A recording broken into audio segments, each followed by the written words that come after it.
ગુલઝાર સાહેબ એક ગેરેજમાં કામ કરતા હતા વરલીમાં, અને જૂની અથવા એક્સિડન્ટ થયેલી કાર હોય એને કલર કરવાનું કામ એમને માથે હતું.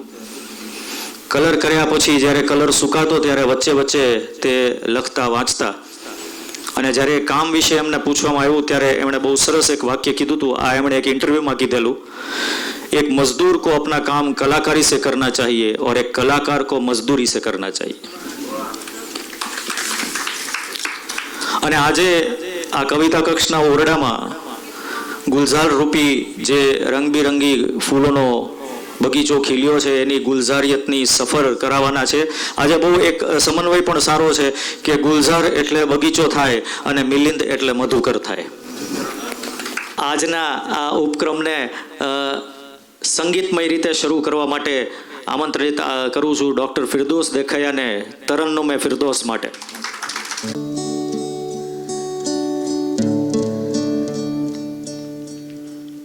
नाम जाएगा चेहरा ये बदल जाएगा मेरी आवाज ही पहचान है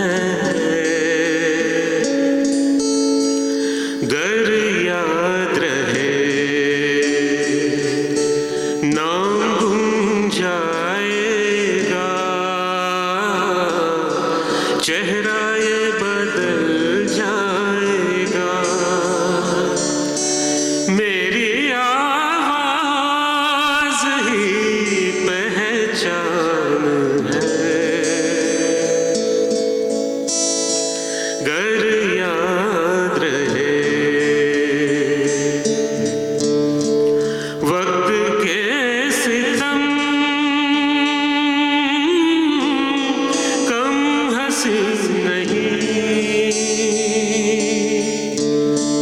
आज है यहाँ कल कहीं नहीं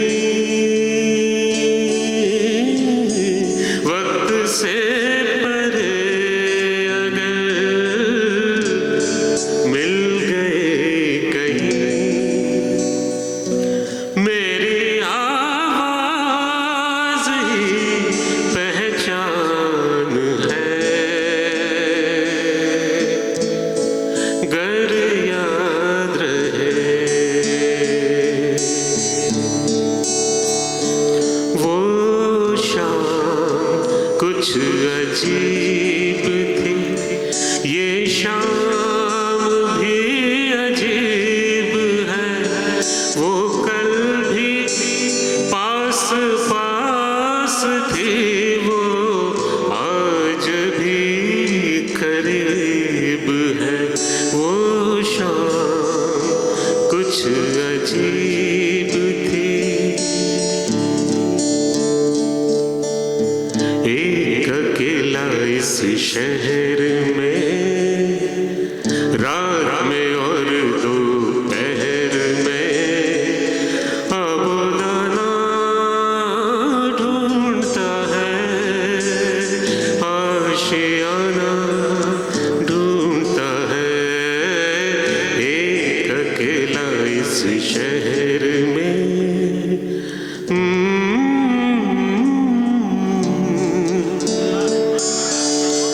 मेरा कुछ सामान तुम्हारे पास पड़ा है सावन के कुछ भीगे भीगे दिन रखे हैं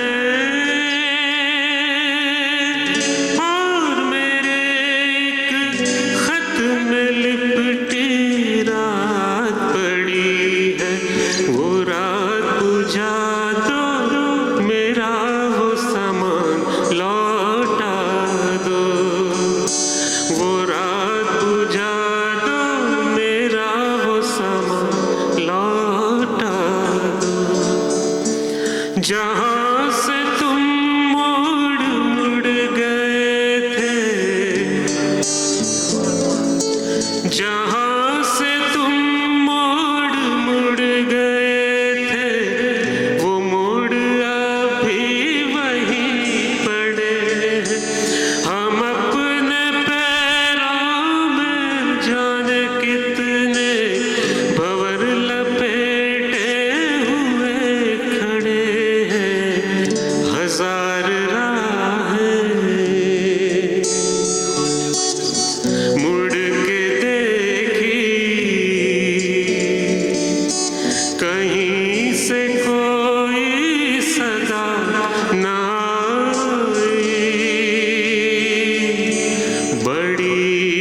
वफा से निभाई तूने हमारी थोड़ी सी बेवफाई।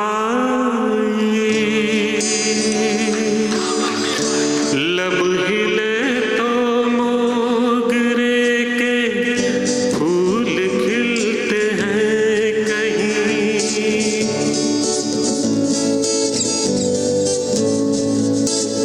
लब हिले तो मोगरे के फूल खिलते हैं कहीं। आपकी आँखों में क्या साहिल भी मिलते हैं कहीं। आपकी खामोशियाँ भी आपकी आवाज है। आपकी आँखों में कुछ महके हुए से राज हैं। आपसे भी खूबसूरत आपके अंदाज हैं। आपकी आँखों में कुछ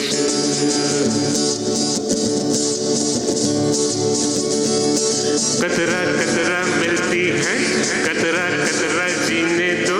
जिंदगी है, जिंदगी है। बहने दो, बहने दो। प्यासी हूँ मैं, प्यासी रहने दो, रहने दो, रहने दो। कतरा कतरा मिलती है, कतरा कतरा जीने दो। जिंदगी है, बहने दो, बहने दो। प्यासी हूँ मैं, प्यासी रहने दो, रहने दो। ओ तुझसे मिलना पुरानी दिल्ली में छोड़ आए निशानी दिल्ली में। बल्ली मारा से दरी बेर तलक तेरी मेरी कहानी दिल्ली में। हो काली कमली वाले को याद करके तेरे काले काले नैनों की कसम खाते हैं। तेरे काले काले नैनों की बलाएं ले लूं, तेरे काले काले नैनों की दुआएं ले लूं। मेरी जान उदास के होठों पे प्यास आजा रे आजा रे आजा रे। तेरी बातों में इमाम की खुशबू है, तेरा नाम भी गर्मियों की लू है। आजा टूटे ना अंगड़ाई हो मेरी अंगड़ाई न टूटे। तू आजा मेरी अंगड़ाई न टूटे। तू आजा कजरा रे, कजरा रे, कजरा रे। तेरे कारे कारे नैना कजरा रे, कजरा रे। तेरे कारे कारे नैना मेरे नैना, मेरे नैना, मेरे नैना जुड़वा नैना। कजरा रे, कजरा रे। तेरे कारे कारे नैना।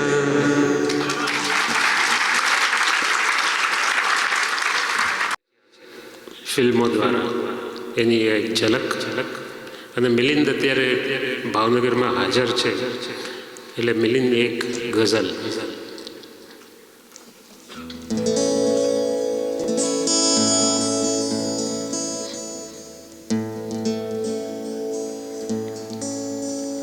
जिंदगी चंद सवालों के सिवा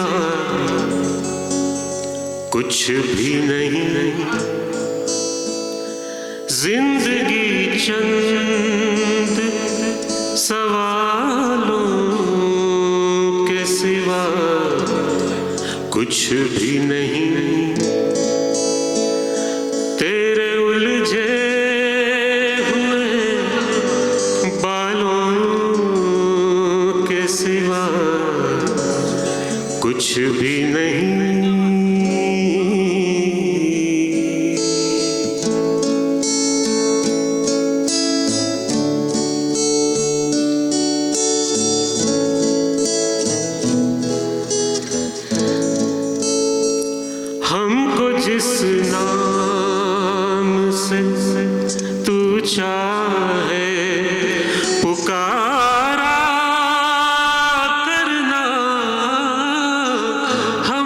जिस नाम से तू चाहे पुकारा करना, हम तेरे चाहने वालों के सिवा कुछ भी नहीं, हम तेरे चाहने वालों के सिवा कुछ भी नहीं।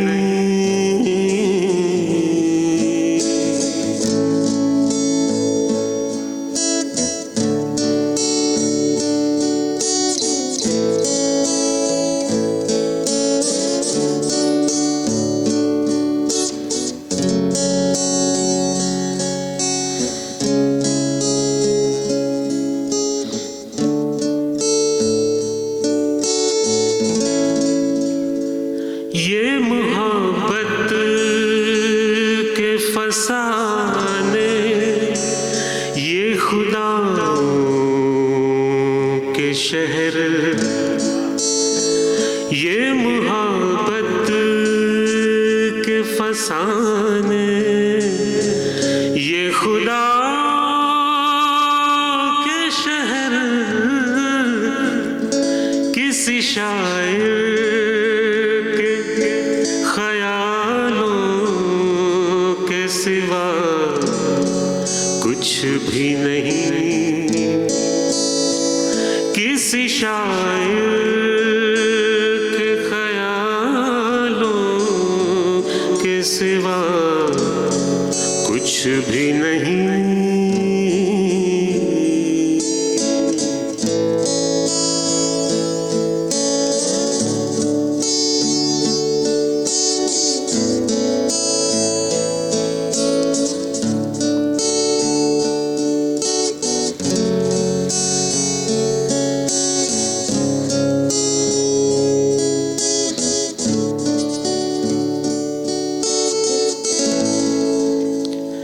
एक मुद्दत से यहाँ नींद किसे आई है, एक मुद्दत से यहाँ नींद किसे आई है, एक मुद्दत से उजालों के सिवा कुछ भी नहीं, एक मुद्दत से उजालों के सिवा कुछ भी नहीं। तेरे उलझे हुए बालों के सिवा कुछ भी नहीं, जिंदगी चंद सवालों के सिवा कुछ भी नहीं। ફૂલનો બગીચો એટલે ગુલઝાર અને સ્વર્ગના સુંદર ફૂલનો બગીચો એટલે ફિરદોસ. અને આ ફિરદોસભાઈને માટે જ એક મિલિંદભાઈનો જ શેર કે હમ अपनी मस्ती में गाया करते हैं, दुनिया वाले तो आया जाया करते हैं, तन्हाई पास आकर बैठा करती है, हम उसको भी शेर सुनाया करते हैं. હવે આમંત્રિત કરીશ ડૉક્ટર પરેશ સોલંકીને કે તેઓ આવે. મારી કિતાબને મારી ચિતામાં હોમો, એ પાર લઈ જવી છે આ પારની ઉદાસી, લ્યો શબ્દ શબ્દ થઈને કાગળમાં ઉતરી છે. છેલ્લો મિસરો છે એ આજે લાગુ પડે છે કે લ્યો શબ્દ શબ્દ થઈને કાગળમાં ઉતરી છે, ગઢવીની આંગળીથી ગુલઝારની ઉદાસી. આવો પરેશભાઈ. હૃદયમાં વસેલા મિત્રનો પરિચય આપવો અથવા તો વ્યક્ત થવું એ બહુ અઘરું કામ છે, પણ મને આ જે જવાબદારી સોંપી છે એ હું નિભાવવાનો પ્રયત્ન કરું છું. બે ફળિયાએ પ્રેમ કર્યો હતો, બે ફળિયાએ પ્રેમ કર્યો તો વંડીમાંથી ડેલી થઈ ગઈ ને દર્પણમાં એવું શું જોયું કે ચમકુ ડોસી ઘેલી થઈ ગઈ. આ સુપ્રસિદ્ધ ગઝલના કવિ, આ કવિએ ભાવનગર સાથે ભાવનું એવું સાયુજ્ય રચ્યું છે કે કવિ મિલિંદ ગઢવી આ નગરમાં પરિચયનો મોહતાજ નથી રહ્યો. ગુજરાતી ભાષા જેને કવિ, ગીતકાર અને સભા સંચાલક તરીકે ઓળખે છે, આમેય ચારણો શબ્દના ઉપાસક હોય છે. એની જીભે દોહા કે કવિતા ના હોય તો જ નવાઈ લાગે. કવિતા એ મિલિંદનો રક્ત સંસ્કાર છે અને એણે કવિતાને એટલી જ શિદ્દતથી ચાહી છે એટલે કવિતા મિલિંદનો પ્રેમ સંસ્કાર પણ છે. ગરવા ગિરનારની ગોખે અને જૂનાગઢના કાંગરેથી શબ્દ અને કવિતા પડઘાતી રહેતી હોય છે. એ ધરાએ નરસિંહ મહેતા અને ઋષિ કવિ રાજેન્દ્ર શુક્લ જેવા કવિઓ આપણને આપ્યા છે અને મિલિંદ ગઢવી પણ ત્યાંથી જ આવે છે એટલે કવિતા એ મિલિંદનો સ્મરણ સંસ્કાર પણ છે. કોઈએ કહ્યું છે કે આ અને વાહની વચ્ચે ગુજરાતી ઉર્દુ કવિતાનું સરનામું એટલે મિલિંદ ગઢવી. પરફોર્મન્સમાં એમણે અસ્મિતા પર્વ કવિ સંમેલનમાં, સાંસ્કૃતિક ચિંતન કવિ સંમેલન, સાંદીપની આશ્રમ પોરબંદર ખાતે એમણે પોએટ્રી રિસાઇટિંગ અને સભા સંચાલન કરેલું છે. કેન્યા અને લંડનમાં રામકથામાં, મુશાયરામાં પણ એમને પાર્ટિસિપેટ થયા છે.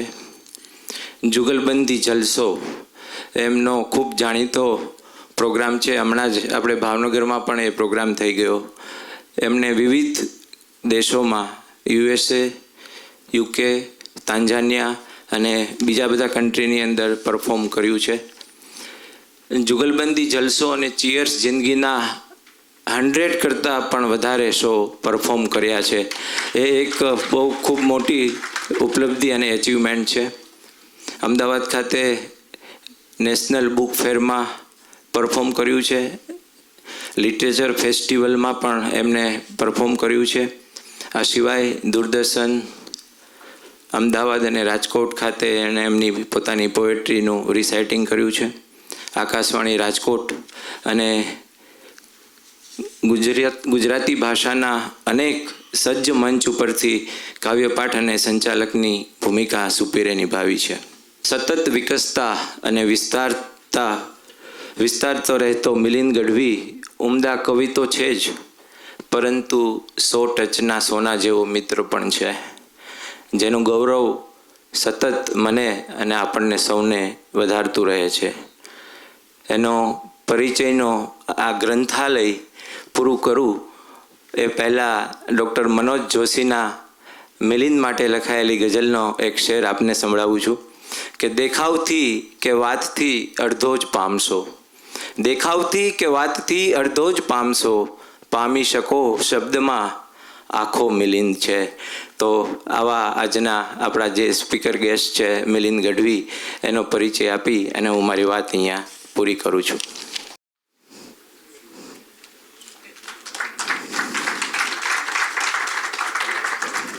વધુ સમય ન બગાડતા આપણે હવે મંચ હવાલે કરીએ છીએ મિલિંદભાઈને કે તેઓ આપણને ગુલઝારિયતની સફરે લઈ જાય. મિલિંદભાઈ. આટલા બધા વખાણ થયા હોય ને એટલે 90% ચાન્સ હોય કે તમે આજે ફેલ જશો. પણ મારી વાત શરૂ કરું તે પહેલાં કવિતા કક્ષનો આભાર માનું છું. હિમલભાઈથી લઈને પરેશભાઈથી લઈને બધા જ મિત્રો, ઉદયભાઈ, જીતુભાઈ, તમામ મિત્રોનો આભાર માનું છું કે આવા સરસ ઉપક્રમમાં અને આવા ગમતા કવિ વિશે બોલવાની મને આજે તક આપી છે. વિષય થોડો અઘરો એટલા માટે છે કે ગુલઝાર મુખ્યત્વે ગીતોના અને નઝમોના કવિ છે. એટલે તમારી પાસે પેલી કાફિયાની ચોટ ની જગ્યા નથી વિનોદભાઈ. તરત તમને વાહ કહેવાનું મન થાય એવી સ્પેસીસ ઓછી છે, અને છતાં કવિતા ન હોય એવી એક પણ સ્પેસ ગુલઝાર પાસે નથી. પણ સૌથી પહેલા ભાવનગર વિશે એમણે કહ્યું પરેશભાઈએ કે મને, હું જેટલો જુનાગઢનો છું એટલો ભાવનગરનો છું એવું કેવું મને ગમે છે. હું પેલું શેર કહેતો હોઉં છું કે દરિયા કો ઝોમ થા કે મેં ધારે पे आ गया, लेकिन मैं बच बचा के किनारे पे आ गया, मुझको बुलाने वालों की उम्रें निकल गई, लेकिन मैं तेरे एक इशारे पे आ गया. એટલે અહીં આવવું વારંવાર ગમે છે. સુભાષ આપા, વિનોદભાઈ બધા હાજર છે. આપની અનુમતિ સાથે મારી વાત શરૂ કરું. વક્તા તરીકે નહીં, વિદ્યાર્થી તરીકે તમારી સામે થોડી વાતો મૂકવાનો પ્રયત્ન કરીશ. એટલા માટે કે ગુલઝાર એટલા મોટા સમંદરનું નામ છે કે જેના દરેક કિનારાને પામી શકવું એ લગભગ અશક્ય છે. આપણે શક્ય હોય ત્યાં સુધી આપણી હોડીઓ પહોંચાડીશું. 1998માં મણિરત્નમની એક ફિલ્મ આવી, દિલ સે. લદ્દાખના પહાડોની એક રાત્રિ, અને એમાં મુખ્ય બે પાત્રો વચ્ચે એક નાનકડો સંવાદ. શાહરૂખ અને મનીષા, અમર અને મેઘના. એટલે આ સંવાદમાં પોતાની તરફ આકર્ષવા માટે અમર મેઘનાને 3 સવાલો કરે છે, અને એ ત્રણેયના જવાબ બહુ મહત્વના છે. મહત્વના એટલા માટે છે કે મેઘનાનું પાત્ર એ આતંકવાદીનું પાત્ર છે, અને અમર છે એ પ્રેસ સાથે કામ કરી રહ્યો છે. એટલે અમર પૂછે છે કે तुम्हें सबसे ज्यादा क्या चीज पसंद है, અને મેઘના જવાબ આપે છે માँ के हाथ. એટલે તરત આપણને મરીઝનો શેર યાદ આવે કે મોહબ્બતના દુઃખની એ અંતિમ હદ છે, મને મારી પ્રેમાળ માં યાદ આવી. એટલે આ પ્રેમ, આ હૂંફ એ પહેલી જરૂરિયાત. પછી પાછું પૂછે છે કે દૂસરી, એટલે કે છે ગાંવ કે મંદિર કે કબૂતર. મનોજભાઈએ એક જગ્યાએ લખ્યું છે કે ફફડાટ એની પાંખનો છે મારા લોહીમાં, રહેવાનું જે કબૂતરો રાખે છે વાવમાં. તો આ શાંતિ, અમન, પીસ એ બીજી જરૂરિયાત. અને પછી ફરી એક વખત પૂછે છે અમર, તીસરી, અને મેઘના જવાબ આપે છે કવિતા. જેમ્સ ફ્લેચરનું એક વાક્ય છે કે કવિનું કામ મનુષ્યના આત્માનો ઉદ્ધાર કરવાનું નથી, પરંતુ એને ઉદ્ધારને પાત્ર બનાવવાનું છે. અને એ અર્થમાં કવિતા એ ઉપદેશ નથી, નિર્દેશ છે. આગ્રહ નથી, અનુરોધ છે. અને કવિ સુરેશ દલાલ કહેતા એમ સંકેતની ભાષા છે, શબ્દોની આતશબાજી નથી. ગુલઝારની વાત કરતા હોઈએ ત્યારે આ સંકેતની ભાષા એ બહુ મહત્વના શબ્દો છે. 1989માં એક ફિલ્મ આવી, ડેડ પોએટ્સ સોસાયટી. એમાં જ્હોન કીટિંગ એવું કહે છે કે અમે એટલા માટે કવિતા નથી લખી કે એ સુંદર છે, એની એસ્થેટિક વેલ્યુ છે, પરંતુ એટલા માટે કવિતા લખીએ અને વાંચીએ છીએ કે અમે માનવ જાતિના સભ્યો છીએ. We are members of the human race. અને માનવ જાતિમાં પેશન છે, ઉત્કટતા છે. મેડિસિન, લો, બિઝનેસ, એન્જિનિયરિંગ, આ બધા જ ઉમદા વ્યવસાયો છે અને જીવન ટકાવી રાખવા માટે જરૂરી પણ છે. પરંતુ કવિતા, સૌંદર્ય, લાગણી, પ્રેમ આ આપણા જીવતા રહેવાના કારણો છે.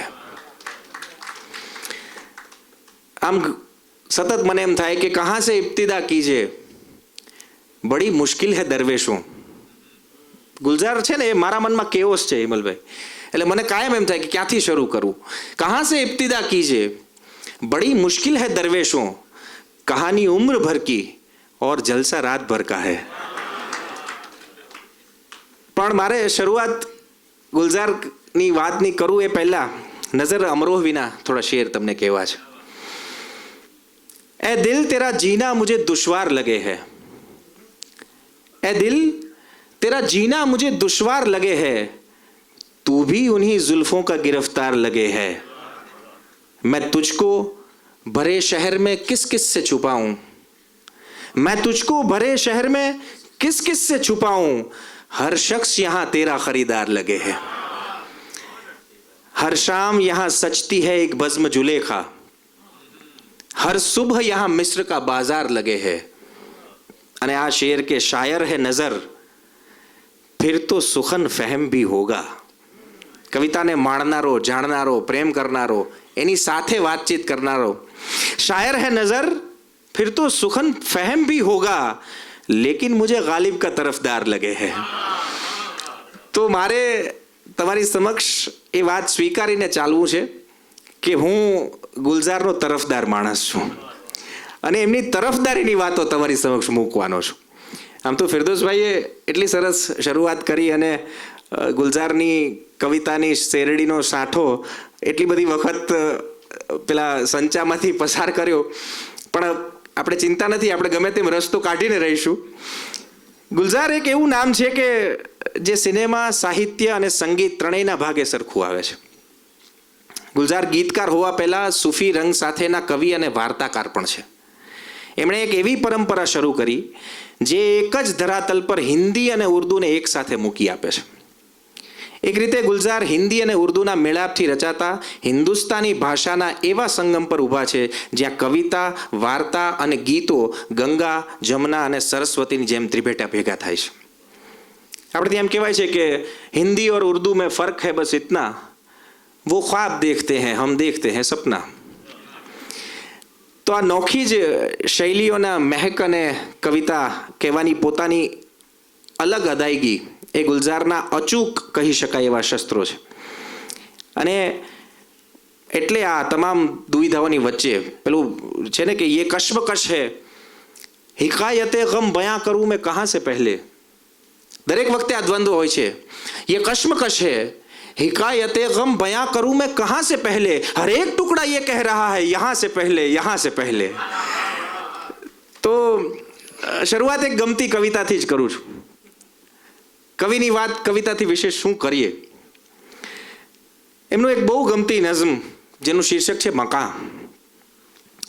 કવિ આપણને એક મકાનના અલગ અલગ ઓરડામાં લઈ જાય છે અને ગુલઝારની મજા એ છે કે દરેક ઓરડામાં તમને એક જુદો અનુભવ એ શબ્દો દ્વારા કરાવે છે. मकान की ऊपरी मंजिल पे अब कोई नहीं रहता, वो कमरे बंद हैं कब से, जो 24 सीढ़ियां उन तक पहुंचती थी वो अब ऊपर नहीं जाती. હવે તમે જુઓ, સીડીઓ તો જાય જ છે, આપણે જવાનું નથી થતું. जो 24 सीढ़ियां उन तक पहुंचती थी वो अब ऊपर नहीं जाती. मकान की ऊपरी मंजिल पे अब कोई नहीं रहता.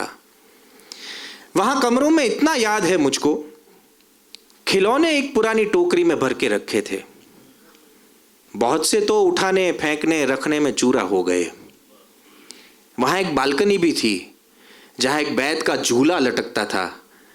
मेरा एक दोस्त था तोता, वो रोज आता था, मैं उसको हरी मिर्ची खिलाता था. उसी के सामने छत थी जहां एक मोर बैठा आसमां पर रात भर मीठे सितारे चूकता रहता था. એ સિતારાઓ ચણતો હતો સાહેબ, ગુલઝાર થાવો નથી. उसी के सामने छत थी जहां एक मोर बैठा आसमां पर मीठे सितारे चुगता रहता था. मेरे बच्चों ने वो देखा नहीं, वो नीचे की मंजिल पर रहते हैं. मेरे बच्चों ने वो देखा नहीं, वो नीचे की मंजिल पर रहते हैं जहां पर पियानो रखा है, पुराने पारसी स्टाइल का, फ्रेजर से खरीदा था, मगर कुछ बेतुकी आवाजें करता है कि उसकी रीढ़ सारी हिल गई है, सुरों पर दूसरे सुर चढ़ गए हैं. આ બે પેઢી વચ્ચેનું અંતર છે. આ સુર બદલાયા, પેઢી બદલાઈ એમ. उसी मंजिल पे एक पुश्तैनी बैठक थी जहां पुरखों की तस्वीरें लटकती थी. मैं सीधा करता रहता था, हवा फिर टेढ़ा कर जाती. बहू को मूंछों वाले सारे पुरखे क्लीशे लगते थे. ક્લીશે એટલે એવો શબ્દ જેણે વારંવાર વપરાઈને પોતાનો અર્થ ગુમાવી દીધો હોય. હવે એ તો બહારથી આવી છે, એને તો ખબર નથી કે દાદાએ શું પરાક્રમ કર્યા છે. આપણે ત્યાં સાંભળ્યું દાદા અમારા, ઓહો. बहू को मूंछों वाले सारे पुरखे क्लीशे लगते थे. मेरे बच्चों ने आखिर उनको कीलों से उतारा, पुराने न्यूज़पेपर में उन्हें महफूज करके रख दिया था. मेरा एक भांजा ले जाता है फिल्मों में, कभी सेट पर लगाता है, किराया मिलता है उनसे. आ करुणता. मेरा एक भांजा ले जाता है फिल्मों में, कभी सेट पर लगाता है, किराया मिलता है उनसे। मेरी मंजिल पे मेरे सामने मेहमान खाना है, तो गेस्ट हाउस। मेरे पोते कभी अमेरिका से आए तो रुकते हैं, अलग साइज में आते हैं वो जितनी बार आते हैं, खुदा जाने वही आते हैं या हर बार कोई और आता है। તમે જુઓ આ મૂડ્સ કેવા ફરે છે। અને આ કવિતાની મુશ્કેલી એ છે કે જો એની રજૂઆતમાં જરા ચૂકો ને તો શબ્દો ચૂકાઈ જાય એવું છે। मेरी मंजिल पे मेरे सामने मेहमान खाना है, मेरे पोते कभी अमेरिका से आए तो रुकते हैं, अलग साइज में आते हैं वो जितनी बार आते हैं, खुदा जाने वही आते हैं या हर बार कोई और आता है।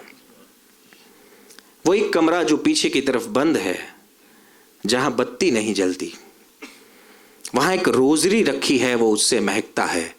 वहां वो दाई रहती थी कि जिसने तीनों बच्चों को बड़ा करने में अपनी उम्र दे दी थी। मरी तो मैंने दफनाया नहीं, महफूज करके रख दिया उसको। फिर एक दो सीढ़ियां हैं नीचे तहखाने में जाती है, जहां खामोशी रोशन है। फिर एक दो सीढ़ियां हैं नीचे तहखाने में जाती है, जहां खामोशी रोशन है। सुकून सोया हुआ है बस इतनी सी पहलू में जगह रखकर कि जब मैं सीढ़ियों से नीचे आऊं तो उसी के पहलू में बाजू पे सर रखकर गले लग जाऊं और सो जाऊं। मका के ऊपरी मंजिल पे अब कोई नहीं रहता। તો આ નઝમ અને આઝાદ નઝમ એવો જે પ્રકાર છે, તમને પહેલી નજરે ઘણી બધી વખત એવું લાગે કે ગુલઝારની કવિતામાં છંદ નથી, પણ છંદના જાણકાર થયા પછી તમને મહેનત કરાવડાવે એવો આ કવિ છે। એનો લય મુશ્કેલીથી પકડાય એવો છે।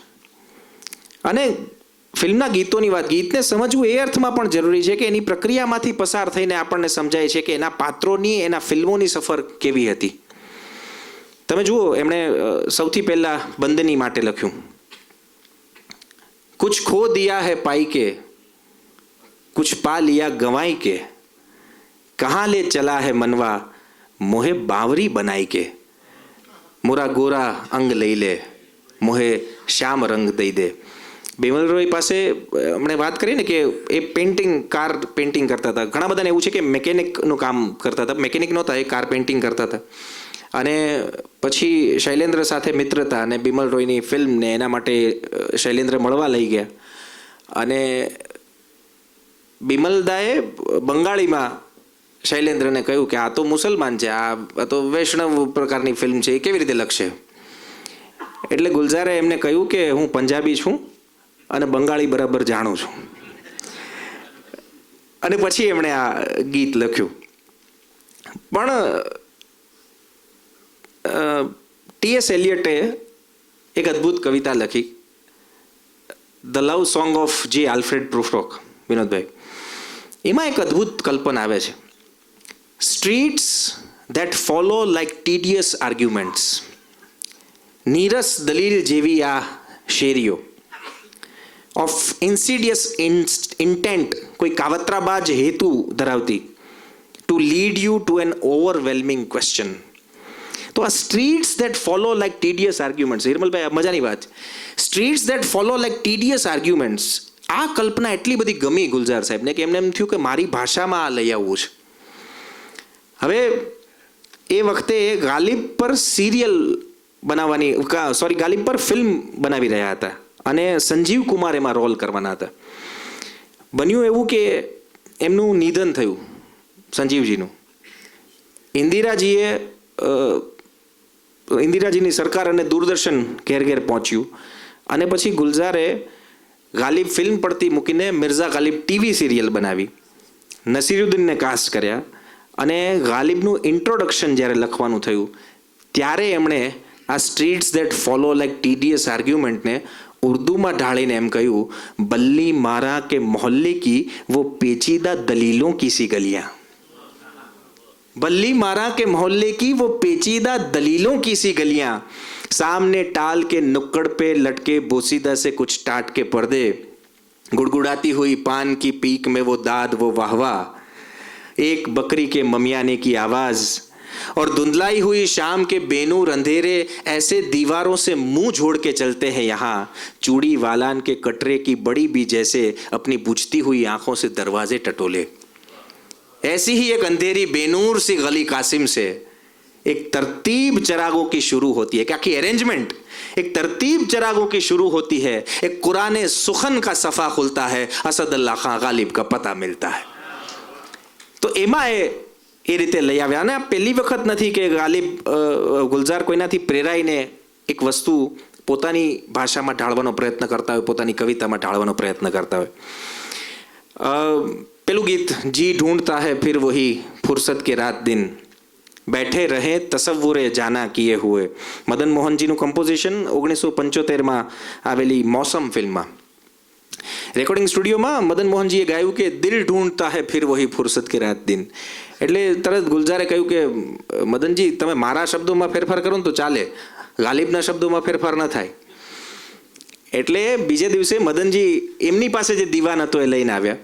અને આપણે જાણીએ છીએ કે ગાલિબે પાછળથી પોતાની જ ગઝલોમાં કેટલાક ફેરફાર કરેલા. એટલે મદનજી પાસે જે દીવાન હતો એમાં જી ઢૂંઢતા નહોતું, એમાં દિલ ઢૂંઢતા હતું. અને એટલે જ પછી ફાઇનલી ગુલઝાર સાહેબ એગ્રી થયા અને ફિલ્મ માટે એ જ લાઈન રહી, દિલ ઢૂંઢતા હૈ ફિર વહી ફુરસત કે રાત દિન બેઠે રહે તસવ્વુરે જાના કિએ હુએ. એના જે અંતરા છે, झाड़ों की नर्म धूप और आंगन में लेट कर आंखों पे खींच कर तेरे आंचल के साये को, તારા આંચલનો પડછાયો અને એને આંખો સુધી ખેંચી લીધો છે. झाड़ों की नर्म धूप और आंगन में लेट कर आंखों पे खींच कर तेरे आंचल के साये को औंधे पड़े रहे कभी करवट लिए हुए. અને પછી सर्दियों जाए એટલે પછી या गर्मियों की रात जो पुरवाइयाँ चले, ठंडी सफ़ेद चादरों पे जागे देर तक तारों को देखते रहें छत पर पड़े हुए.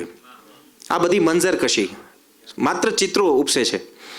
बर्फीली सर्दियों में किसी भी पहाड़ पर वादी में गूंजती हुई खामोशियां सुने, आंखों में भीगे भीगे से लम्हे लिए हुए.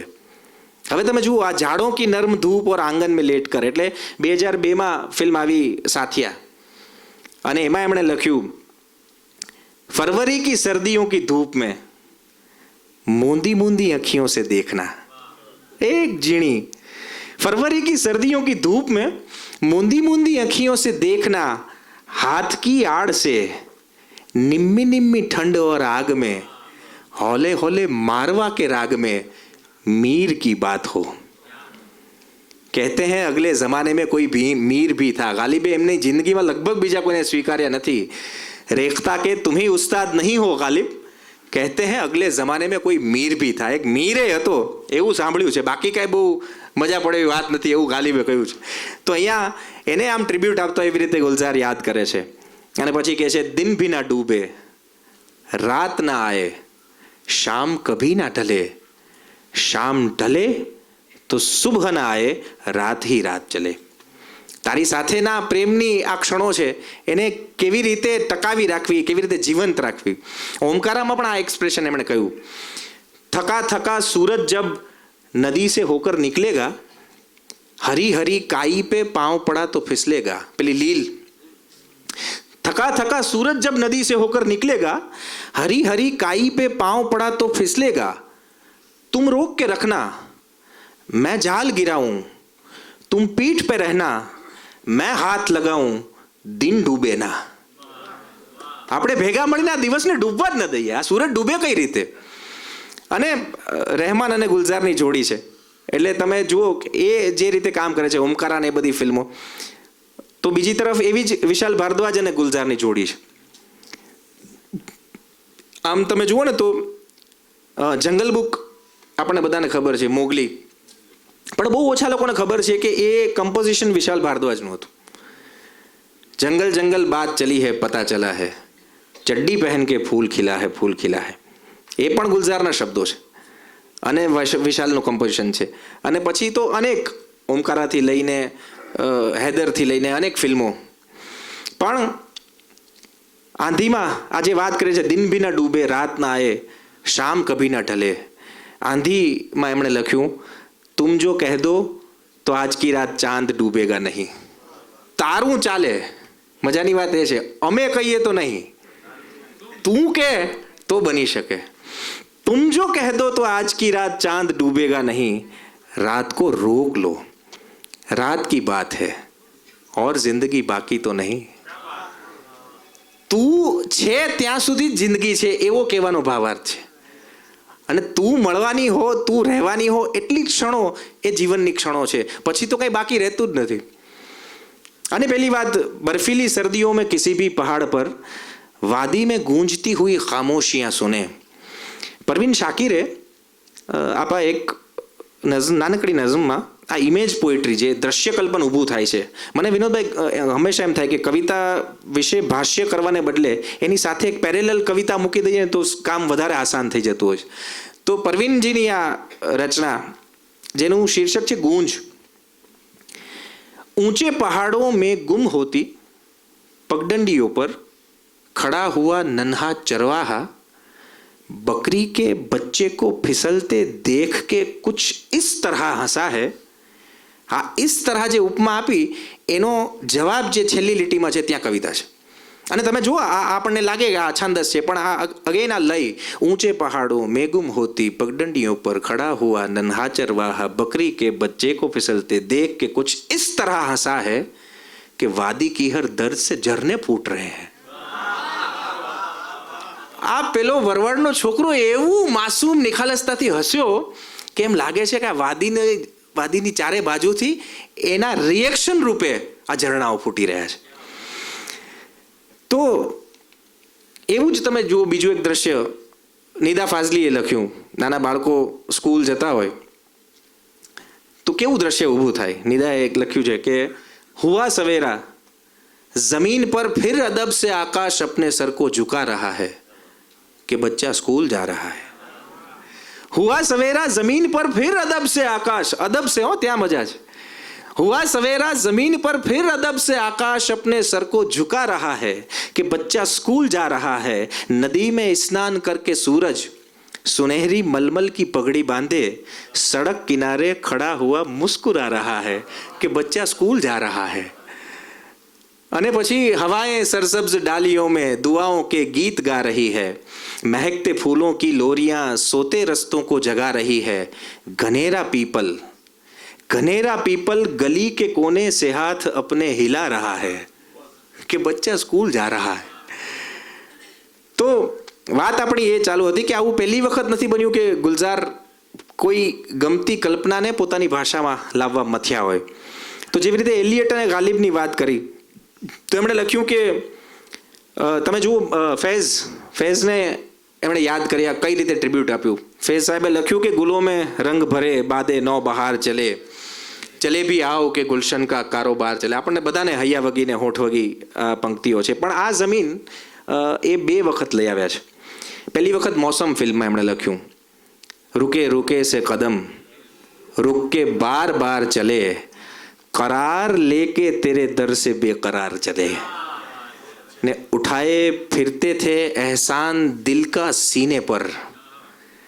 આપણે ક્યારેય એવું વિચાર્યું જ નથી કે હૃદયનો એ ભાર છાતી ઉપર હોઈ શકે. ઉઠાએ ફિરતે થે એહસાન દિલ કા सीने पर ले तेरे कदमों में ये कर्ज भी उतार चले. અને પછી બીજી વખત 94માં એક ફિલ્મ આવી મમ્મો, એમાં એમણે લખ્યું ये फासले तेरी गलियों के हमसे तय ना हुए. મનોજભાઈની એક નાનકડી બહેરની ગઝલ છે કે તું નથી નોય થાક લાગે છે, જિંદગી નોય થાક લાગે છે ને 7 પગલામાં પૂરી થઈ જાતી એ ગલી નોય થાક લાગે છે. આ થાક બહુ મોટો છે, 7 પગલામાં પૂરી થઈ જાતી. तो ये फासले तेरी गलियों के हमसे तय न हुए, 1000 बार रुके हम 1000 बार चले, ये कैसी सरहदें उलझी हुई है पैरों में, हम अपने घर की तरफ उठ के बार बार चले.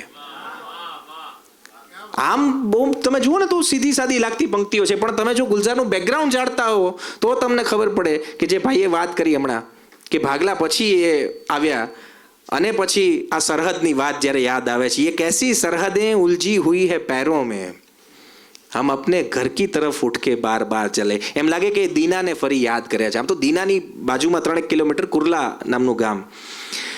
અને ફરી એક આવી ત્રીજી વાત યાદ કરું તો ખુસરોને એમણે એક ટ્રિબ્યુટ આપ્યું ઝિહાલે મિસ્કિન મુકુન તગાફુલ દુરાએ નૈના બનાએ બતિયા. આ જે ઓરિજિનલ રચના છે ખુસરોની, આંખોની ખુશામત કરીને અને વાતો બનાવીને મારી પરિસ્થિતિને ઓવરલુક અથવા ઇગ્નોર ન કરો એવું કહી રહ્યા છે. ઝિહાલે મિસ્કિન મકુન તગાફુલ દુરાએ નૈના બનાએ બતિયા કિતાબે હિજરા નદાર મેજા નલેહુ કાહે લગાએ છતિયા. એટલે એમ કે છે કે મારી ધીરજ સાવ મારી છાતીમાં છલોછલ થઈ ગઈ છે અને હે પ્રિયતમા તું હવે મને આલિંગન કેમ નથી આપી દેતી. આ ખુસરો કહી રહ્યા છે. હવે એને બદલે છે ગુલામી ફિલ્મ આવી અને એમાં એમણે લખ્યું ઝિહાલે મિસ્કિન મુકુન બરંજિશ બહારે હિજરા બેચારા દિલ હૈ સુનાઈ દેતી હૈ જિસકી ધડકન તુમ્હારા દિલ યા હમારા દિલ હૈ. અને મજાની વાત એ છે કે આખી રચના તમે જુઓ ને તો એમાં બધા મતલા જ છે. वो आके पहलू में ऐसे बैठे कि शाम रंगीन हो गई है जरा जरा सी खिली तबीयत जरा सी गमगीन हो गई है. પ્રિય પાત્ર પાસે બેસવું એટલે માત્ર ને માત્ર આનંદનો વિષય છે એવું નથી. એ આવીને પાસે બેઠી તો બે રિએક્શન મારા થયા છે. वो आके पहलू में ऐसे बैठे કે શામ રંગીન હો ગઈ. એ તો બરાબર છે, પ્રકૃતિનું રિએક્શન છે, પણ મારું રિએક્શન શું છે? જરા જરા સી ખીલી તબીયત जरा सी गमगीन हो गई है. कभी कभी शाम ऐसे ढलती है जैसे घूंघट उतर रहा है. ઉપમાઓમાં તો આ માણસને કોણ પહોંચે સાહેબ? कभी कभी शाम ऐसे ढलती है जैसे घूंघट उतर रहा है तुम्हारे सीने से उठता धुआं हमारे दिल से गुजर रहा है. જેટલો એમને ચંદ્ર વાલો છે એટલો જ ધુમાડો વાલો છે. તમે જોજો વારંવાર આવ્યા કરશે, ડોકાયા કરશે. ये शर्म है या हया है क्या है नजर उठाते ही झुक गई है तुम्हारी पलकों से गिर के शबनम हमारी आंखों में रुक गई है. તો આ ये शर्म है या हया है એટલે આમ તમે જુઓ તો આ છંદની પણ મજા છે. આ મીટર લગા લગાગા લગા લગાગા. આપણે ત્યાં શૈદાએ લખ્યું જનારી રાત્રિ જતા કહે જે સલૂણી એવી સવાર આવે કળી કળીમાં સુવાસ મહેકે ફૂલો ફૂલોમાં બહાર આવે હૃદયમાં કોની એ ઝંખ નાચે નયન પ્રતીક્ષા કરે છે કોની ઊભો છે શૈદા ઉંબરમાં આવી ન જાય ઘરમાં ન બહાર આવે. शबीना अदीबनी पण पेली जानीती रचना आज मीटर में खामोश लब है झुकी है पलके दिलों में उल्फत नई नई है अभी तकल्लुफ है गुफ्तगू में अभी मोहब्बत नई नई है ने जो खानदानी रईस है वो मिजाज रखते हैं नरम अपना बाप दादा ની જાગીર હોય ને ઈ બહુ ફદકે નો ચડ્યા હોય.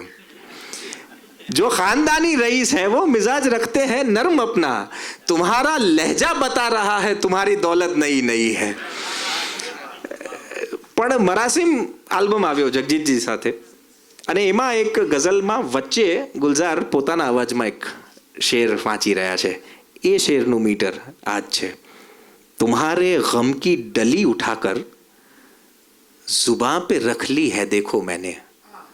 नमक की डली એવું શબ્દ છે. હવે આ કહી રહ્યા છે तुम्हारे गम की डली उठाकर जुबान पे रख ली है देखो मैंने ये कतरा कतरा पिघल रही है मैं कतरा कतरा ही जी रहा हूँ. એ ધીમે ધીમે ઓગળી રહી છે અને એનું ઓગળવું એ જ મારું જીવન બની ગયું છે.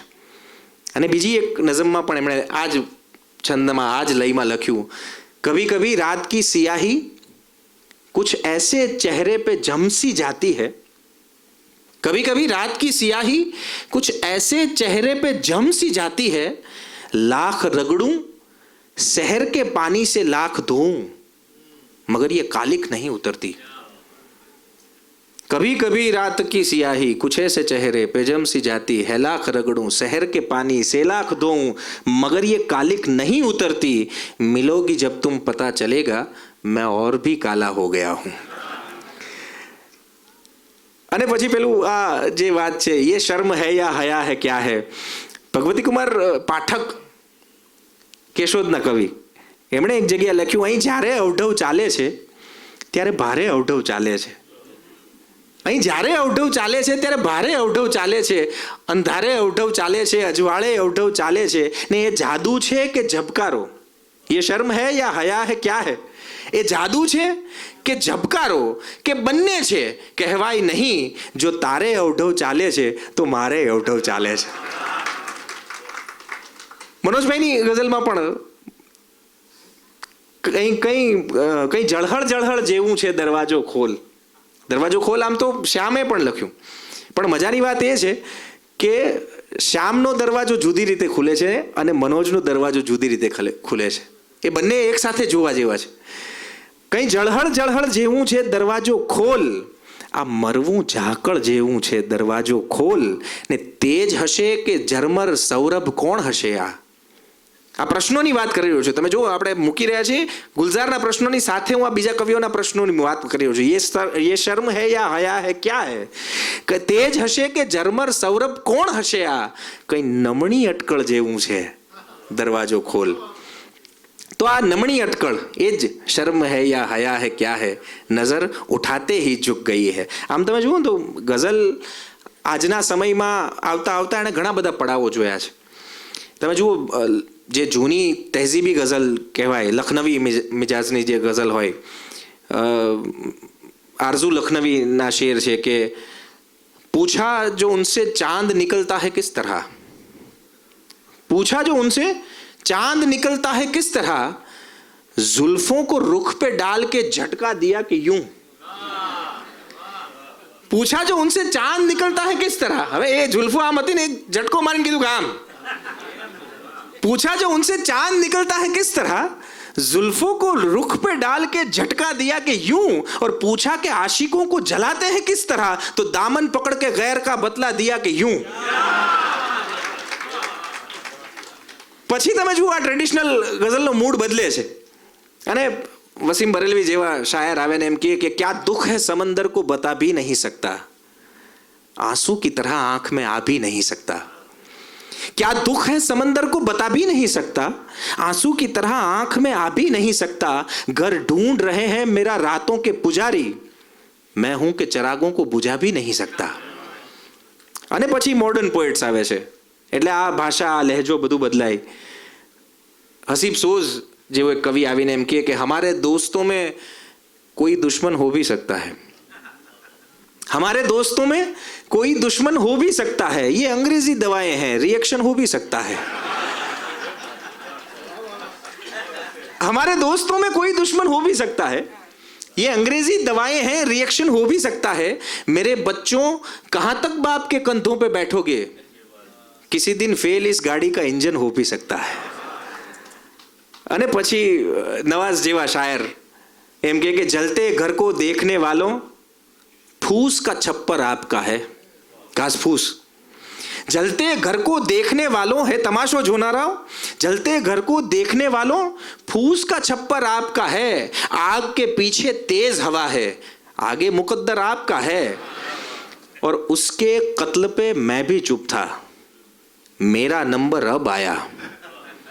उसके कत्ल पे मैं भी चुप था, मेरा नंबर अब आया, मेरे कत्ल पे आप भी चुप हैं, अगला नंबर आपका है.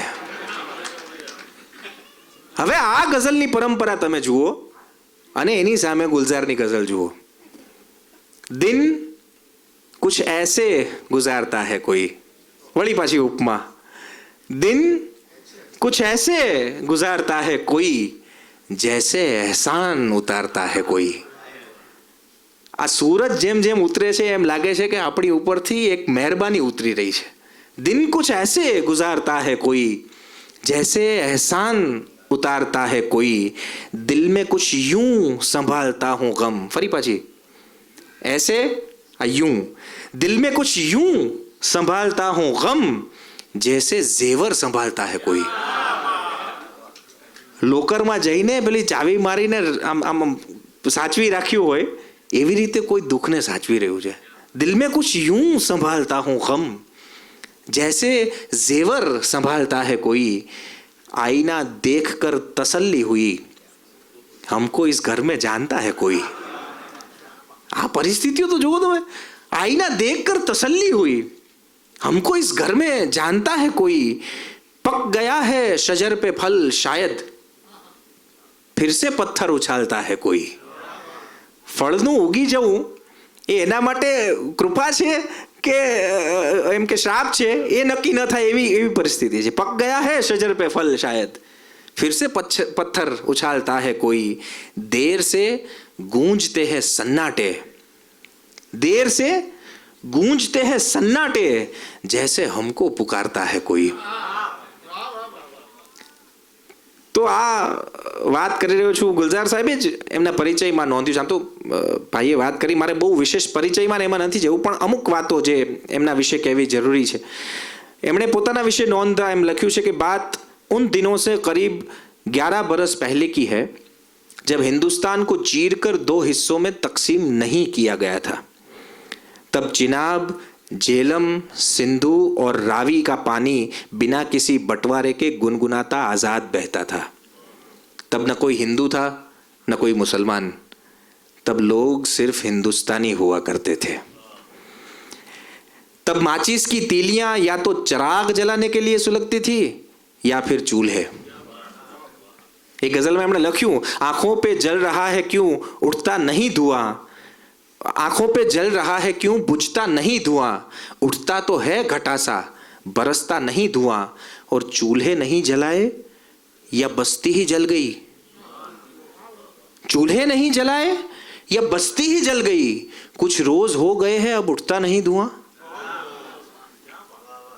तो आ पहाड़ों और आसमान पर भी तब दूरबीनों के पहरे नहीं थे. बर्फीले पहाड़ों से उतरती बर्फ में भी तब रिश्ते आज की तरह ठंडे नहीं पड़े थे. तेज आंधियों के जोर के बावजूद रिश्तों में हरारत रहती थी. तब अजान और आरतियों की आवाजें भी हर किसी के दिलो दिमाग को सुकून की खुशबू से मुअत्तर कर देती थी. लोग चाहे किसी भी मजहब के हों, कानों में आवाज पड़ते ही उनके सिर अदब से खुद ब खुद झुक जाते थे.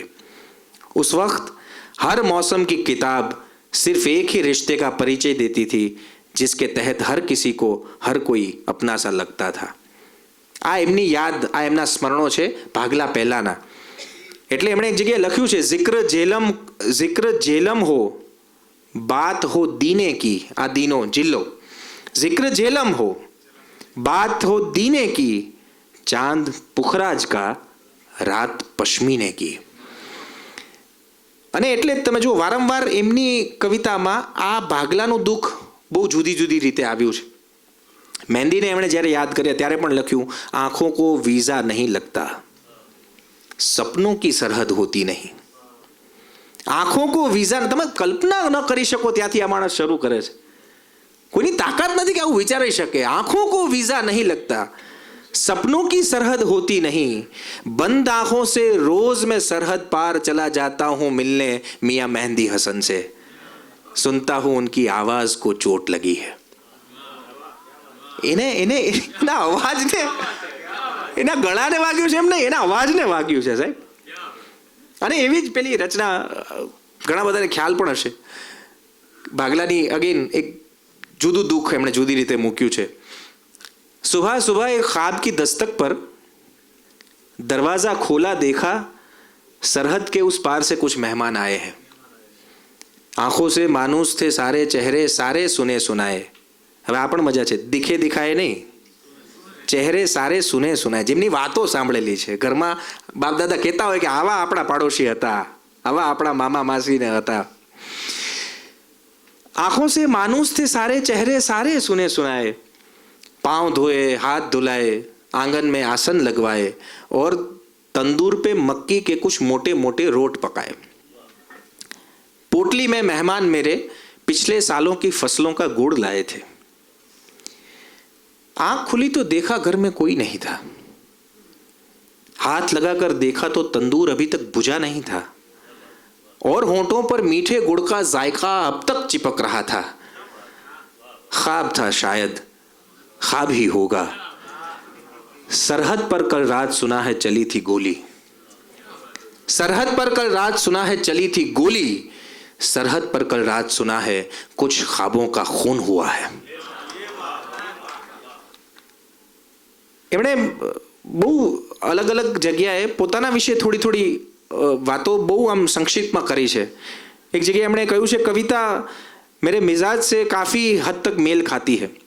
अगर मुझे फिल्म में सनसेट दिखाना हो तो ऐसा करने के लिए मुझे बहुत सी प्रक्रियाओं से गुजरना पड़ता है, मसलन एक कैमरा लेंस, अलग अलग फोकल पॉइंट वगैरह. लेकिन अगर मुझे यही सनसेट एक कविता की शक्ल में बयान करना हो तो वो मेरे लिए फर्स्ट हैंड तजुर्बे जैसा है, यानी असल के बहुत नजदीक। मेरे लिए कविता में सूरज का डूबना फिल्म में सूरज के डूबने से ज्यादा वास्तविक है. અને એટલે આ વાસ્તવિકતાઓ વારંવાર આવે છે. તમે જુઓ એમણે આનંદમાં પણ એક વાત, मौत तू एक कविता है, मुझे इस कविता का वादा है मिलेगी मुझको. मौत तू एक कविता है, मुझे इस कविता का वादा है मिलेगी मुझको. डूबती नब्जों में जब दर्द को नींद आने लगे, जर्द सा चेहरा लिए चांद उफक तक पहुंचे, क्षितिज सुधी. दिन अभी पानी में हो, रात किनारे के करीब, ना अंधेरा ना उजाला हो, ना आधी रात ना दिन. जिस्म जब खत्म हो और रूह को जब सांस आए, मुझसे इस कविता का वादा है मिलेगी मुझको. मौत तो एक कविता है. અને આમ જુઓ ને તો એમણે આમ તમે કહી શકો કે ગુલઝાર હંમેશા જિંદગીને બહુ ગળે લગાડીને જીવ્યા છે. પછી જિંદગીના નામે એના ગમ કે દુઃખને જ ગળે લગાવવાનું એમને ગમ્યું છે. સદમામાં જે ગીત છે તમે જુઓ ત્યાં એમણે કહ્યું, હમને બહાને સે છુપકે જમાને સે પલકોं के पर्दे में घर भर लिया, तेरा सहारा मिल गया है जिंदगी. અને छोटा सा साया था, आंखों में आया था, हमने दो बूंदों से मन भर लिया, हमको किनारा मिल गया है जिंदगी. है जिंदगी गले लगा ले, हमने भी तेरे हर एक गम को गले से लगाया है ना.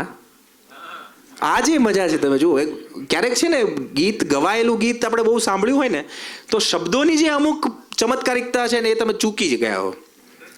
આ હેના છે ને એ પેલી એટલું બધું સુંદર ગવાયું છે, સુરેશજી એટલું બધું સુંદર ગાયું છે કે હેનાની જે શાબ્દિક ચમત્કાર છે એનો છે ને એ આપણે ચૂકી ગયા છે.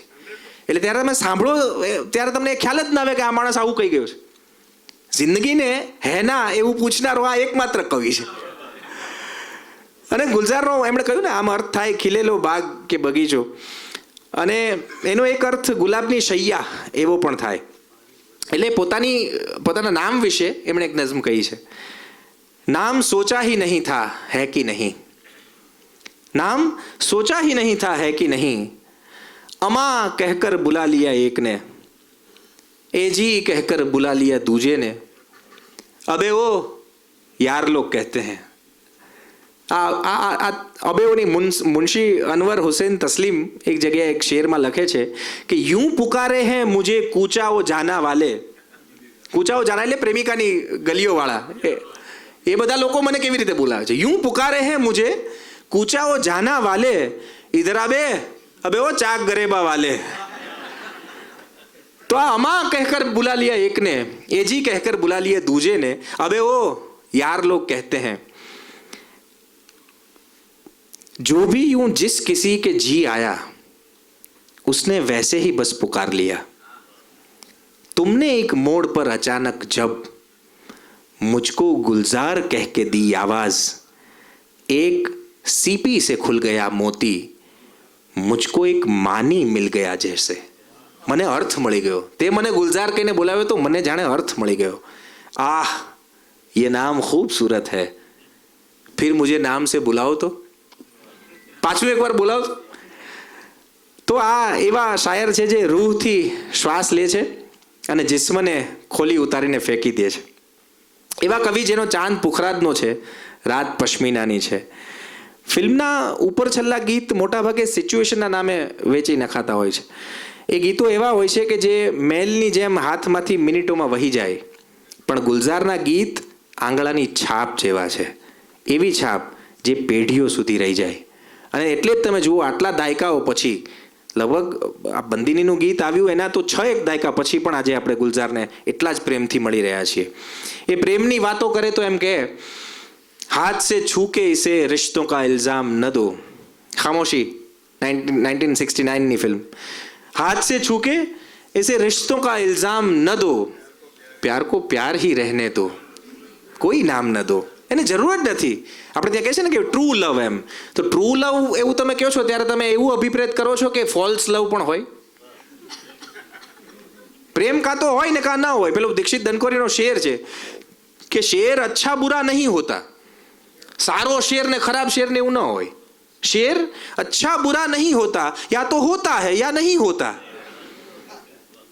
કવિતા એટલે આમ રમૂજમાં અંગ્રેજી કોઈ લેખકે લખ્યું છે કે કવિતા છે ને એનું પ્રેગ્નન્સી જેવું છે. એ કાં હોય ને કાં ન હોય, સમવોટ એવું ન હોય, લગભગ છે એવું ન હોય, કાં હોય ને કાં ન હોય. એટલે તો ક્યારેક તમે જુઓ સાવ જુદી દુનિયામાં આપણને લઈ જાય. એમ કે બંટી ઓર બબલીમાં એમણે એક જગ્યાએ એવું સરસ લખ્યું છે, આ પ્રેમની અભિવ્યક્તિઓ કેવી રીતે આવી છે એમની કવિતામાં. દેખના મેરે સર સે આસમાન ઉડ ગયા. જરાક જોજે તો મારા મારા મારા માથા પરથી આકાશ જ ઉડી ગયું છે. દેખના મેરે સર સે આસમાન ઉડ ગયા હૈ, દેખના આસમાન કે સિરે ખુલ ગયે હૈ જમી સે. એવું લાગે છે આ પ્રેમમાં પડ્યા પછી એની અભિવ્યક્તિ શું છે તો કે એવું લાગે છે કે આ આકાશના જે છેડાઓ છે એ જમીન સાથે જોડાઈને ખુલી ગયા છે. અને એ ગીતના એક અંતરામાં એવું કહે છે કે તુમ કહો તો રૂકે, तुम कहो तो चले, ये जुनू है अगर तो जुनू सोच ले. तुम कहो तो रुके, तुम कहो तो चले, मुझको पहचानती है कहाँ मंजिले. આ જે પેટર્ન છે ને વિનોદભાઈ, 4 પંક્તિઓ વાપરવાની હોય અને એમાં એક પંક્તિને રિપીટ કરીને બીજી પંક્તિ એ બદલે અને એટલી નાજુકાઈથી બદલે કે તમને ખ્યાલ ના આવે કે એણે બહુ નાજુકાઈની રમત અહીં કરી લીધી શબ્દો સાથે. સાથિયામાં પેલું ગીત ઉડી ઉડી એમાં અંતરામાં એમણે કહ્યું છે, છેડ દૂં મેં કભી પ્યાર સે તો તંગ હોતી હૈ. છેડ દૂં મેં કભી, પતિ અને પત્નીની ગૃહસ્થ જીવનની વાત છે, તાજા લગ્ન થયા છે અને પછી બેયની વચ્ચે જે પ્રેમાલાપ છે એમાં આ વાત વચ્ચે મૂકી રહ્યા છે. છેડ દૂં મેં કભી પ્યાર સે તો તંગ હોતી હૈ, છોડ દૂં રૂઠ કે તો ભી તો જંગ હોતી હૈ. પછી પાછી રિપીટ કરે છે, છેડ દૂં મેં કભી પ્યાર સે તો તંગ હોતી હૈ, खामखा चूम लूं तो भी तो जंग होती है. जिंदगी आंखों की आयत है, जिंदगी आंखों में रखी है तेरी अमानत. એવું જ એમણે સાત ખૂન માફમાં પણ એક જગ્યાએ કર્યું છે, ડાર્લિંગ સોરી તુજે સન્ડે કે દિન જહેમત હુઈ. આ રવિવારે તારે આવવું પડ્યું ને એ નથી ગમતું. બોલો, હવે રવિવાર સિવાય મળી ન શકાય પાછું. ડાર્લિંગ સોરી તુજે સન્ડે કે દિન જહેમત હુઈ, ડાર્લિંગ મિલના તેરા બદલે ખુદા રહેમત હુઈ. આમ તો હું બેઠો રહ્યો તો ખુદા મળી જાત, પણ ખુદાના બદલે તું આવી છો તો એ રહેમત જ છે. ફરી કે છે, ડાર્લિંગ સોરી તુજે આતે હુએ જહેમત હુઈ, ડાર્લિંગ મિલના તેરા બદલે ખુદા રહેમત હુઈ.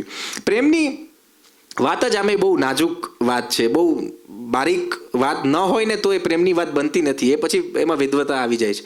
તમે જુઓ, રાજેન્દ્ર શુક્લ આપણા ઋષિ કવિ, એમણે ગઝલ સંહિતા આપી, 5 પુસ્તક એક સાથે આપ્યા, પણ એ 5 પુસ્તકમાં પ્રેમ શબ્દ એક જ ગઝલના એક જ શેરમાં છે. ગઝલ સંહિતાના 5 પુસ્તકોમાં રાજેન્દ્ર શુક્લ જેવા કવિ પ્રેમ શબ્દ એક જ ગઝલના એક જ શેરમાં વાપરે છે, પણ જ્યારે વાપરે છે ત્યારે આમ સમ આપતા હોય ને એવી રીતે 3 વખત વાપરે છે. શબ્દો રટું સતત કે રહું માત્ર મૌન ભેર, શબ્દો રટું સતત કે રહું માત્ર મૌન ભેર, એક જ થવાનો અર્થ હવે પ્રેમ પ્રેમ પ્રેમ. આટલું જ છે પ્રેમની, આનાથી વિશેષ વાત છે જ નહીં. એટલે જો આ ગુલજારે પણ એક જગ્યાએ કહ્યું ને કે મુખ્તસર સી બાત હૈ તુમસે પ્યાર હૈ. શોર્ટ એન્ડ સ્વીટ આટલું જ કહેવાનું, આનાથી વિશેષ શું કહેવાનું છે? મુખ્તસર સી બાત હૈ तुमसे प्यार है तुम्हारा इंतजार है. નિખત ઇફ્તિકારે આ મુખ્તસરની વાત કરું છું એટલે યાદ આવે છે. નિખત ઇફ્તિકારની એક બહુ અદ્ભુત ગઝલ છે. આ મુખ્તસર કેટલો આમ અદ્ભુત શબ્દ છે. શોક કો આઝમે સફર રખીએ, ઈચ્છાઓને સફરની સંકલ્પનામાં જરા રાખી જુઓ. શોક કો આઝમે સફર રખીએ, બેખબર બન કે સબ ખબર રખીએ. ને एक टुक मुझको देखे जाती है, एक टुक मुझको देखे जाती है, अपनी नजरों पे कुछ नजर रखी है. અને એમાં શેર છે કે જાને કિસ વક્ત કૂચ કરના હો, ક્યારે જવાનું થાય કોને ખબર છે. જાને કિસ વક્ત कूच करना हो अपना सामान मुख्तसर रखिए. तो मुख्तसर सी बात है, तुमसे प्यार है. અને પાછા એ જ વળી બીજી જગ્યાએ એમ પણ કે ઉમરે લગી કહેતે હુએ દો લફ્ઝ થે એક બાત થી. ઝૂમ બરાબર ઝૂમ. ઉમરે લગી કહેતે હુએ દો લફ્ઝ થે. આ ઉંમર શું કામ લાગે છે ને એની મજા છે. કહેવાનું તો આટલું જ છે, આઈ લવ યુ 3 શબ્દો જ છે, પણ કહેવામાં કેટલો આખો સમય નીકળી જાય. ઉમરે લગી કહેતે હુએ દો લફ્ઝ થે એક બાત થી વો એક દિન 100 સાલ કા 100 સાલ કી વો રાત થી. જ્યારે કહી દીધું ત્યારે ક્ષણ કેટલી મહત્વની હતી. પેલું ટાઈમ ઇઝ રિલેટિવ એમ જ્યારે આઇન્સ્ટાઈન કહે છે તો એને આ બહુ જુદી રીતે તમારી સામે મૂકે છે. અને મુશ્કેલીથી મળે. આપણે ત્યાં તમે જુઓ ભજન પરંપરામાં કહેવાયું છે નથી મફતમાં મળતા એના મૂલ ચૂકવવા પડતા. બહુ જુદા સંદર્ભમાં અમુક વાતો પહોંચે. અને આ ઉમરે લગી કહેતે હુએ શું કામ એમ? કારણ કે એ કહેવા માટે ઠેકાણા જોઈએ. લીમડી સ્ટેટના કવિ શંકરદાનજી દેથા એક જગ્યાએ એમ કહે છે કે અંતરના ઊંડાણની કોક વેધુને કહેવાય. કોક જાણતલ હોય, કોક માણતલ હોય. આવું કંઈક ઓડિયન્સ હોય તો ગુલઝારની વાતો થાય. ચોકમાં ઉભા રહીને ગુલઝારની વાતો થોડી થાય. અંતરના ઊંડાણની કોક વેધુને કહેવાય, ચોરે નો ચિતરાય ચિત્તની વાતો શંકરા. એ તો કોક બે ભાઈબંધ હોય નજીકના, આપણા ભાઈ જેવા માણસો હોય, એને કહેવાય કે ભાઈ આવું થયું કાલ રસ્તા ઉપર મારી લીધું કોકે. ગામ આખામ થોડું કહેવા જવાય. અંતરના ઊંડાણની કોઈક વેધું ને. એટલે મનોજભાઈ અગેન આજ મનોજભાઈ એટલા જ વાલા ગુલઝાર જેટલા જ. એટલે આમ સતત યાદ આવે કે એમણે લખ્યું કે કાયમ જગતમાં ક્યાંય બહારો ન હોય મન, હંમેશ ફૂલ સાથે ગુજારો ન હોય મન, ને સંકેલવાની ચીજ ઉખેડી ન નાખતું. સંકેલવાની ચીજ ઉખેડી ન નાખતું છે મનની વાત, એનો પથારો ન હોય મન. તો આ અંતરના ઊંડાણની. અને આ વાત કરું છું આમ એમની એમ્પ્ટીનેસ છે ને, એ રાખીજી સાથે કેટલાક અણબનાવો થયા ને પછી બંને અલગ પડ્યા ને એ આખી જુદી વાત છે. પણ એમનો જે ખાલીપો છે ને એ એમણે ભર્યો જ નથી. તમે જુઓ, તમે સતત એમની કવિતામાં જોશો તો રાખીજીના જવાનો ખાલીપો આ માણસે ક્યારે ભર્યો જ નથી. અને એ સતત ડોકાયા કરે. એટલે અને એક સ્ત્રીનો ખાલીપો હોય, એક સ્ત્રીનો ઇંતજાર હોય. આમ તો એવું કહે છે કે इंतजार में जो नुक्ता है वो किसी औरत के माथे की बिंदी है, એવું કહ્યું છે હિન્દીના કોઈ વ્યક્તિએ. તો એનો જે ઇંતજાર છે, એનો જે મિજાજ છે એ કેવો છે? અમૃતા પ્રીતમ એમ કે એક દર્દ था जिसे सिगरेट की तरह मैंने चुपचाप पिया है. एक दर्द था जिसे सिगरेट की तरह मैंने चुपचाप पिया है, सिर्फ कुछ नज़में हैं जो सिगरेट से मैंने राख की तरह झाड़ी है. સિગરેટની રાખ ખરતી હોય એમ મારી અંદરથી પેલી નઝમો ખરી છે. હવે આ એક સ્ત્રી વાત કરી છે. અને તમે જો ગુલઝાર જ્યારે વાત કરે છે તો એમ કહે છે કે મેં સિગરેટ તો નહીં પીતા, મગર હર આને જાને વાલે સે ये पूछ लेता हूँ माचिस है क्या. અને હવે કવિતા છે. मैं सिगरेट तो नहीं पीता मगर हर आने जाने वाले से ये पूछ लेता हूँ माचिस है क्या, बहुत कुछ है जिसे मैं फूंक देना चाहता हूँ. તમે જુઓ કેટલો અલગ પડે છે. એણે તો ફૂંકી નાખ્યું છે અને જે ખરે છે એમ કહે છે કે એ મારી નઝમો છે. અને આ તો એમ પેલું ફિલ્મ આવેલી અક્ષય કુમારની એક્ઝેક્ટ અત્યારે યાદ નથી આવતું, પણ પેલું દુશ્મન આઈ થિંક, કે જેમાં પેલું બહુ અદ્ભુત રોલ કરેલો. પણ એમાં અક્ષય કુમાર જેલમાં હોય છે અને એને કોઈક આમ ચીડવે છે ને તો એમ કહે છે કે દુનિયા જલતી હે જલ જાય, માચીસ चाहिए मैं ला के दूंगा. પુરુષનો આ સંઘર્ષ, યસ, પુરુષની વાત છે ને એ બહુ જુદી ઘટના છે. કારણ કે એણે કોઈને કહ્યું જ નથી. એનો બારૂદ આખો જુદો લઈને બેઠો છે. એટલે बहुत कुछ है जिसे मैं फूंक देना चाहता हूँ. શાયર મંજૂર હાશમી અશોકમાં અદ્ભુત બે શેર. મસલા કુછ ભી નહીં હૈ મેરા હમદર્દ મગર. હવે તમે જુઓ, શાયર ન કહીને કેટલું બધું કહી દે છે. હમદર્દ સાથેની વાતચીત છે એવું કહે છે ત્યારે આપણને ખ્યાલ આવે કે કોઈકની સાથે વાત કરી રહ્યો છે અને એનો હમદર્દ છે એટલે એકદમ નજીકની વ્યક્તિ સાથે એ વાત કરી રહ્યો છે. અને એમ કહી રહ્યો છે કે બીજો કોઈ પ્રોબ્લેમ નથી, એક નાનકડો પ્રોબ્લેમ છે. આ ફરી વેધુની વાત આવી. મસલા કુછ ભી નહીં હૈ મેરા હમદર્દ મગર और भी कुछ उसे दुश्वार बना देता है. एक एक ईंट गिराता हूं मैं दिन को लेकिन रात में फिर कोई दीवार बना देता है. एक एक ईंट गिराता हूं मैं दिन को लेकिन रात में फिर कोई दीवार बना देता है. તો ગુલઝાર સાહેબની જે આ જદ્દોજહેદ છે ને એમાં એમણે ઈશ્વર સાથે પણ થોડીક લડાઈ કરી છે. એક અદ્ભુત નઝમ લખી ઈશ્વરને સંબોધીને. પૂરે કા પૂરા આકાશ ઘુમાકર બાજી દેખી મેને. ચેસ રમી રહ્યા છે ઈશ્વર સાથે. પૂરે કા પૂરા આકાશ ઘુમાકર બાજી દેખી मैंने काले घर में सूरज रख के तुमने शायद सोचा था मेरे सब मोहरे पिट जाएंगे. काले घर में सूरज रख के ईश्वरे सूरज आप्यो. काले घर में सूरज रख के तुमने शायद सोचा था मेरे सब मोहरे पिट जाएंगे. मैंने एक चिराग जलाकर रोशनी कर ली, अपना रास्ता खोल लिया. तुमने एक समंदर हाथ में लेकर मुझ पे ढेल दिया. मैंने नूह की कश्ती उसके ऊपर रख दी. नोआज आर्क આપણે ત્યાં મનુની વાત પણ છે. तुमने एक समंदर हाथ में लेकर मुझ पे ढेल दिया. मैंने नूह की कश्ती उसके ऊपर रख दी. काल चला तुमने. છેલ્લે તો પછી ઈશ્વર તો કાળ રમે છે, સમયનું ચક્ર, એને કેમ જીતવું. કાલ ચલા तुमने और मेरी जानिब देखा. હવે બોલ. मैंने काल को तोड़कर लम्हा लम्हा जीना सीख लिया. मेरी खुदी को मारना चाहा तुमने चंद चमत्कारों से. मेरी खुदी को मारना चाहा तुमने चंद चमत्कारों से और मेरे एक प्यादे ने चलते चलते तेरे चांद का मोहरा मार लिया. આર્મસ્ટ્રોંગ પહોંચી ગયો સાહેબ. તમે જુઓ સાયન્સ આવે છે અને કેવી અદ્ભુત રીતે આવે છે. એ એકદમ કયા વગર કેટલું બધું કહે છે. પછી છેલ્લે मौत की शे देकर तुमने समझा था अब तो मात हुई. ચેક આપ્યો મૃત્યુનો અને પછી એમ થયું હવે તો દોષ ગયો હતો, હવે શું. मौत की शे देकर तुमने समझा था अब तो मात हुई. मैंने जिस्म का खौल उतार कर सौंप दिया और रूह बचा ली. मैंने जिस्म का खौल उतार कर सौंप दिया और रूह बचा ली. पूरे का पूरा आकाश घुमाकर अब तुम देखो बाजी. હવે તમે જુઓ.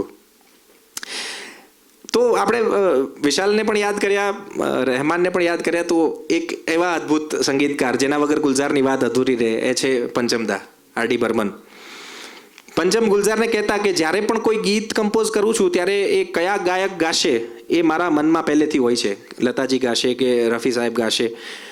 પરંતુ ક્યારેક ક્યારેક એવું પણ બને છે કે ધૂન બનાવતી વખતે મને તમારું મુખ દેખાયા કરે છે અને ત્યારે એ ધૂન હું અલગ રાખી દઉં છું કે આ ધૂનને ગુલઝારની ફિલ્મમાં વાપરીશ. અને એટલે જ તમે પંચમ ગયા ત્યારે એમને ખૂબ દુઃખ થયું અને પંચમ માટે એમણે જે લખ્યું, યાદ હૈ બારિશો કા દિન પંચમ. આપણે ત્યાં તમે જોશો ને તો કવિઓ માટે શ્રદ્ધાંજલિઓ લખાય છે, પોતાના દર્દ વ્યક્ત કરતી ઘણી બધી રચનાઓ છે આપણે ત્યાં. પણ એમાં કવિતા આપા બહુ રેર ઘટનાઓ છે આ. કારણ કે એક તો દુઃખ થયું છે, એ દુઃખની અભિવ્યક્તિ થાય ને ત્યારે તમારી પાસે એવો અવકાશ બહુ ઓછો હોય કે ત્યારે તમારું મન કવિતાના સંદર્ભે વાત કરતું હોય. આ માણસ એક સ્થિતિમાં કવિતા નથી છોડી રહ્યો. હું ઘણીવાર આમ કહેતો હોઉં છું, ભાવેશ છે, હું ઘણી બધી આમ કહેતો હોઉં કે અમુક માણસોને છે ને ઈશ્વરે આમ 10 આંગળા અડાડીને મોકલ્યા છે. સચિન તેંડુલકરને આંગળા અડાડીને કીધું કે જાઓ ક્રિકેટ રમજો એમ. લતાજીને કીધું કે ભાઈ જાઓ ગાજો એમ. ગુલઝારને અડાડીને કીધું તમે લખજો એમ. જે લખો એ કવિતા જ છે. નારાયણ સ્વામી વિશે એવું કહેવાતું કે ખોખારો ખાય ને તો એ રાગમાં જ હોય એમ, સુરમાં જ હોય. અમુકને અડાડીને મોકલ્યા છે. યાદ હૈ બારિશો કા દિન પંચમ जब पहाड़ी के नीचे वादी में धुंध से झांक कर निकलती हुई रेल की पटरियां गुजरती थी. હવે એ તો સ્થિર છે, એ ગુજરી રહી છે એવું આપણને દેખાડી રહ્યા છે. તારા વગરની સ્થિતિ છે ને ત્યાં એ પસાર થાય છે. યાદ હૈ બારિશો કા દિન પંચમ जब पहाड़ी के नीचे वादी में धुंध से झांक कर निकलती हुई रेल की पटरियां गुजरती थी, धुंध में ऐसे लग रहे थे हम जैसे दो पौधे पास बैठे हों. આ ક્યાંથી આવે છે ખબર નથી પડતી. આ સાહેબ આવે છે, આ કવિતા છે ને અંદરથી જ આવે, ઉપરથી નથી આવતી એવું હું બહુ સ્પષ્ટપણે માનું છું. ઉપરથી આવતી હોય તો તમારે કોપીરાઇટનો પ્રશ્ન જ નથી થતો. જો ઈશ્વર જ આપતો હોય તો તમે પુસ્તકમાં પેલો સી શું કામ મારો છો? પણ અંદરથી ચોક્કસ આવે છે, આવે અને આવે છે.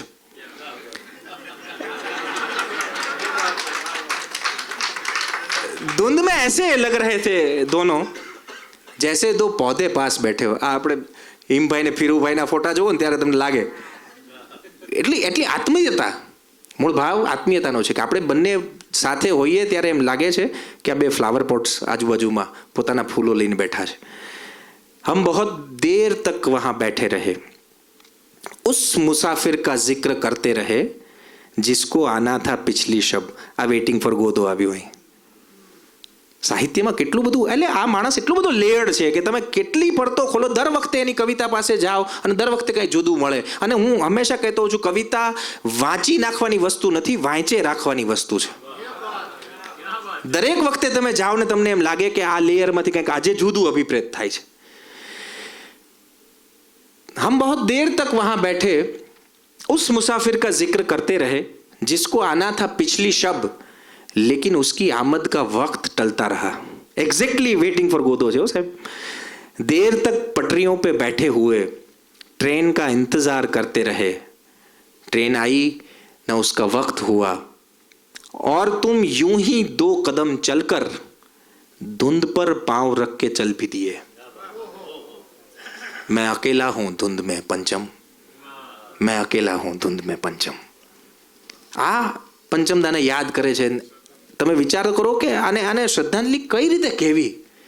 એ માણસ જે રીતે વ્યક્ત થયો છે અને જેટલી કવિતાની ઓથેન્ટિસિટી થાય, તમે આવા તો કેટલા બધા ઉદાહરણો આપણે આપી. કિતાબનું પેલું ધન્નો કી આંખ મેં રાત કા સુरमा, કે હમણાં જે ગાયું મેરા કુછ સામાન तुम्हारे पास पड़ा है, सावन के कुछ भीगे भीगे दिन रखे हैं और मेरे एक खत में लिपटी रात पड़ी है, वो रात बुझा दो.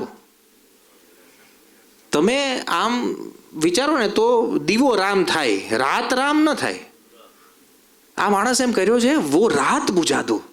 એ રાતે સળગી રહી છે સાહેબ. કહેવાનો ભાવ એ છે વો રાત બુઝા દો, મેરા વો સામાન લौटा दो. અને પછી પેલું એક અકેલી છત્રી મેં જબ આધે આધે ભીગ રહે થે. તમે કલ્પના કરો પેલી આમ છત્રીને અડધો ખભો બહાર હોય. एक अकेली छतरी में जब आधे आधे भीग रहे थे, आधे सूखे आधे गीले, सूखा तो मैं ले आई थी, गीला मन शायद बिस्तर के पास पड़ा हो, वो भिजवा दो. કરિયાવરની માંગણી નથી, મારું ભીનું મન રહી ગયું, અને ભીનું મન રહી ગયું છે. वो भिजवा दो, मेरा वो सामान लौटा दो. રેનકોટ જેવી ફિલ્મ આવી, ઓ હેનરીની વાર્તા પરથી પ્રેરિત, અજય દેવગન ऐश्वर्या. એમાં એમણે લખ્યું કે किसी मौसम का झोंका था जो इस दीवार पर लटकी हुई तस्वीर तिरछी कर गया है. गए सावन में ये दीवारें यूं सिली नहीं थी, न जाने इस दफा क्यों इनमें सीलन आ गई है, दरारें पड़ गई हैं और सीलन इस तरह बहती है जैसे खुश्क रुखसारों पर गीले आंसू चलते हैं. કોરા ચહેરા ઉપર ભીના આંસુ જે રીતે ચાલતા હોય એવી રીતે આ દિવાલ ઉપર દરારો તિરાડો ચાલી રહી છે. આ ભીના આંસુ જ્યારે કહે છે, તમે જુઓ અમુક વસ્તુ કહીને એને વધારે એમ્ફેસાઇઝ કરી રહ્યા છે. ભીના આંસુ જ્યારે કહે છે ત્યારે આપણને એવું અભિપ્રેત થાય છે કે એ બહુ તાજગી સાથે આ દુઃખની વાત કરી રહ્યા છે. અને પછી કહે છે દોપહેરે એસી લગતી હૈ જૈસે બિના મોહરોं के खाली खाने रखे हैं. એમણે મંડી और બબલીમાં પણ કહ્યું, छोटे छोटे शहरों से खाली बोर दोपहरों से हम तो झोला उठा कर चले. दोपहरें ऐसी लगती हैं जैसे बिना मोहरों के खाली खाने रखे हैं, न कोई खेलने वाला है बाजी, न कोई चाल ही चलता है, न दिन होता है अब न रात होती है, सभी कुछ रुक गया है, वो क्या मौसम का झोंका था जो इस दीवार पर लटकी हुई तस्वीर तिरछी कर गया है. એક તસવીરનું ત્રાસું થવું એટલે એક ઘરનું આ એક ઓર્ડરમાં હતી એ વસ્તુ જરાક બદલાઈ એનું આપણા જીવનમાં કેટલી મોટી રિએક્શન આવે છે એની આ વાત છે. અને એક ખાસ કવિતા મારે કહેવી છે. 10 કહાનિયા નામની એક ફિલ્મ આવી, Sanjay Gupta, white feathers films. અને આમ ફિલ્મ બહુ ચાલી નહોતી પણ બહુ ખાસ જોવા જેવી ફિલ્મ છે. એમાં 10 નાની નાની વાર્તાઓ છે, એક કોઈ સળંગ વાર્તા નથી. 10 લઘુકથાઓ, એ 10 વાર્તાઓ ફિલ્મમાં છે. અને 10 વાર્તાઓ માટે ગુલઝાર સાહેબે એક નઝમ લખેલી. ફિલ્મમાં નથી, સ્વાભાવિક રીતે એટલો અવકાશ ના હોય, પણ એક અલગથી સીડી એની બહાર પડેલી અને 10 વાર્તાઓ માટે એક નઝમ એમણે લખી છે. એમાં એક રાઈસ પ્લેટ નામની વાર્તા, છૂઆછૂતની વાત. હવે તમે જુઓ કે આ માણસ ક્યાંથી શરૂ કરે છે. છૂઆછૂતની વાતો આપણે ત્યાં ઘણી બધી થઈ, પણ આ જ્યારે જુએ છે તો એમ કહે છે 8 ही बिलियन उम्र जमी की होगी शायद. અર્થની ઉંમર કેટલી? તો સાયન્સ કહે છે 8 બિલિયન યર્સ. હવે 8 બિલિયન છે, પણ પેલો હી મૂકીને એણે વિરાટને વામન કરી નાખ્યું. 8 બિલિયન, એમ લાગે કે 8 દિવસની વાત કરી છે. એટલે આપણે ત્યાં રમેશ પારેખે લખ્યું ને, દરિયો તો ચપટીમાં માપી લેવાય. હવે દરિયું તે વળી કેવડું, એક પાણીની લંબાઈ જેવડું. દરિયું તો આમ દરિયું તે વળી, આ દરિયું જે આવે છે 8 ही बिलियन उम्र जमी की होगी शायद, ऐसा ही अंदाजा है कुछ साइंस का. 4.6 बिलियन सालों की उम्र तो बीत चुकी है. 4.6 बिलियन ईयर्स तो गया. 4.6 बिलियन सालों की उम्र तो बीत चुकी है. कितनी देर लगा दी तुमने आने में, और अब मिलकर किस दुनिया की दुनियादारी सोच रहे हो, किस मजहब और जात और पात की फिक्र लगी है. आओ चले, अब 3 ही बिलियन साल बचे हैं. તમારી પાસે આવી બધી છૂછાપટ્ટી કરવાનો સમય ક્યાં છે બાબુ? તમે આમાં પડ્યા છો જાતપાતની વાતો. તમારી પાસે આપણને એમ થાય કે 3 જ દિવસ બચ્યા છે, હમણાં બધું ખતમ થઈ જશે. આવો ચલે, अब 3 ही बिलियन साल बचे. તો આમ તો વોટ્સએપ પર એક સરસ જોક છે કે ગૂગલ મેપ્સને હજી સુધી ખબર નથી પડી કે પથ્થર કી હવેલી કો શીशे के घरोंदों में કે तिनको के नशेमंद तक गुलजार साहब કયા રાસ્તે આવે છે ને જાય છે. પણ તમે વિચાર કરો કે રસ્તા પર આખું ગીત અને ફિલ્મની સિચ્યુએશનમાં સાહેબ એમનેમ લખ્યું હોય ને તો અલગ વસ્તુ છે. હિમલભાઈ આ બહુ અદ્ભુત વાત છે. રસ્તા પર ગીત લખવું અને ફિલ્મની સિચ્યુએશનમાં. एक दूर से आती है, पास आके पलटती है, एक राह अकेली सी रुकती है ना चलती है. કેટલી એકલી પડી ગઈ હશે. ये सोच के बैठी हूँ, एक राह तो वो होगी तुम तक जो पहुँचती है इस मोड़ से जाते. અને આ માત્ર પ્રિય પાત્ર તરફ જતા રસ્તાની વાત નથી, એમાં ઈશ્વર તરફની ગતિ બહુ સૂક્ષ્મ રીતે ઇંગિત છે. તમે જરાક આમ લેયર હટાવો ને તો તમને સમજાય કે આ રસ્તાઓ ધર્મના, ભક્તિના, સાધનાના રસ્તાઓ પણ બની શકે છે. પછી તમને એમાં જ્ઞાન માર્ગ કે ભક્તિ માર્ગ કે પ્રેમ માર્ગ બધું દેખાય. પછી તમે અલગ અલગ રીતે એ રસ્તાઓને જોઈ શકો. એક દૂર સે આતી હૈ, પાસ આકે પલટતી હૈ. પછી એનો અર્થ જરા જુદી રીતે સમજાય એવો છે. એ ફિલ્મની સિચ્યુએશનમાંથી બહાર નીકળીને જ્યારે કવિતાને જુઓ તો તમને લાગશે કે આમાં ઘણું બધું બીજું પણ છે. એટલે કવિતા પાસે બેહવું પડે જરાક. ઉતાવળમાં તો વાત પકડાય એવું નથી. નિરાતે ખાટલે બેહવું પડે, કારણ કે મેં કહ્યું તેમ કવિતા વાંચે રાખવાની વસ્તુ. તો થોડીક બીજી વાતો કરવી છે, બહુ સમય તમારો નથી લેવો, પણ અમુક જે ખાસ કહેવી મારે વાત છે. એમણે પોલિટિકલ કમેન્ટ્સ પણ અમુક જગ્યાએ કરી. હાલચાલ ઠીક ઠાક है मेरे अपने, सब कुछ ठीक ठाक है, BA किया है, MA किया है, लगता है वो भी MA किया है. આ બેરોજગારીની તકલીફ. काम नहीं है वरना यहाँ आपकी दुआ से सब ठीक ठाक है. एक अनएम्प्लॉयमेंट છે, બાકી તો બધું ઠીક, તમારી દુઆ છે. आबो हवा देश की बहुत साफ है, कायदा है, कानून है, इंसाफ है. अल्लाह मियाँ जाने कोई जिए या मरे, आदमी को खून वून सब माफ है. તમે જુઓ બહુ બહુ સટીક વાત. और क्या कहूँ, छोटी मोटी चोरी रिश्वतखोरी देती है अपना गुजारा यहाँ, आपकी दुआ से बाकी ठीक ठाक है. આ પોલિટિકલ કોમેન્ટ. અને એમણે ડાયલોગ્સ પણ લખ્યા બાવરચી જેવી ફિલ્મમાં એમાં પેલો અસરાની એમ કહે છે કે રઘુ કંઈક તર્જ બનાવી રહ્યો હોય છે અને પછી કહે છે કે તર્જ બનાવવી એટલે રાજેશ ખન્ના એને એમ કહે છે કે ભાઈ આ આમ કે દુઃખની શું કામ કરી રહ્યો છે, ખુશીની કે આનંદની કંઈક બનાવ ને. એટલે રાજેશ ખન્ના એને જવાબ આપે છે કે ખુશી કે ગાને તો ફૂલઝड़ियों की तरह होते हैं, जलते हैं और बुझ जाते हैं, लेकिन उदासी उदासी अगरबत्ती की तरह जलती है और बुझने के बाद भी महकती रहती है. આ ગુલઝાર છે. અને પછી પેલું ગીત આવે છે, તુમ બિન જીવન કૈસા જીવન. મારી સાથે એક દુર્ઘટના એ છે કે હું ગઢવી છું ગાઈ નથી શકતો, અને તમારે મારો આભાર પણ માનવાનો છે એ વાત માટે કે હું ગાઈ નથી શકતો તેમ છતાં હું ગાવાનો નથી. પણ તુમ બિન જીવન કૈસા જીવન, ફૂલ ખીલે તો દિલ મુરઝાએ, મન્ના ડેના અવાજમાં આગ લગે જબ. એટલે તમે જુઓ એ સાયુજ્ય કેવું રચાય છે.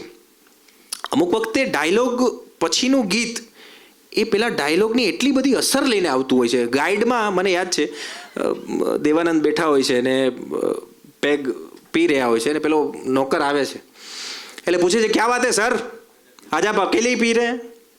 એટલે દેવાનંદ કહે છે बातें करने के लिए इतना तरस रहा था कि सोचा थोड़ी पी कर अपने आप से कुछ कहूंगा. जिंदगी भी एक नशा है दोस्त, जब चढ़ता है तो पूछो मत क्या आलम रहता है, लेकिन जब उतरता है અને પછી તરત રફી ઉપાડે, દિન ઢલ જાય હાય રાત ન જાય, તું તો ના આય તેરી યાદ સતાય. રાજકુમાર મૈત્રની બંગાળી નવલકથા રંગીન ઉત્તરાયણ અને ધ સાઉન્ડ ઓફ મ્યુઝિક આ બંનેથી પ્રેરાઈને એમણે પરિચય, મુસાફિર હું યારો ન ઘર હે ના ઠિકાના. આ તમે જુઓ આખું ગીત જ ખાના બદોશીનું છે. અહેમદ ફરાઝ સાહેબે તો પોતાના સંગ્રહનું નામ જ ખાના બદોશ રાખેલું. અને સૌથી મજાની વાત એ છે કે આ ગીતમાં વાત એવી થઈ રહી છે કે મુજે ચલતે જાના હે, પણ આખા ગીતમાં તમે જુઓ જીતેન્દ્ર ક્યાંય ચાલી જ નથી રહ્યા.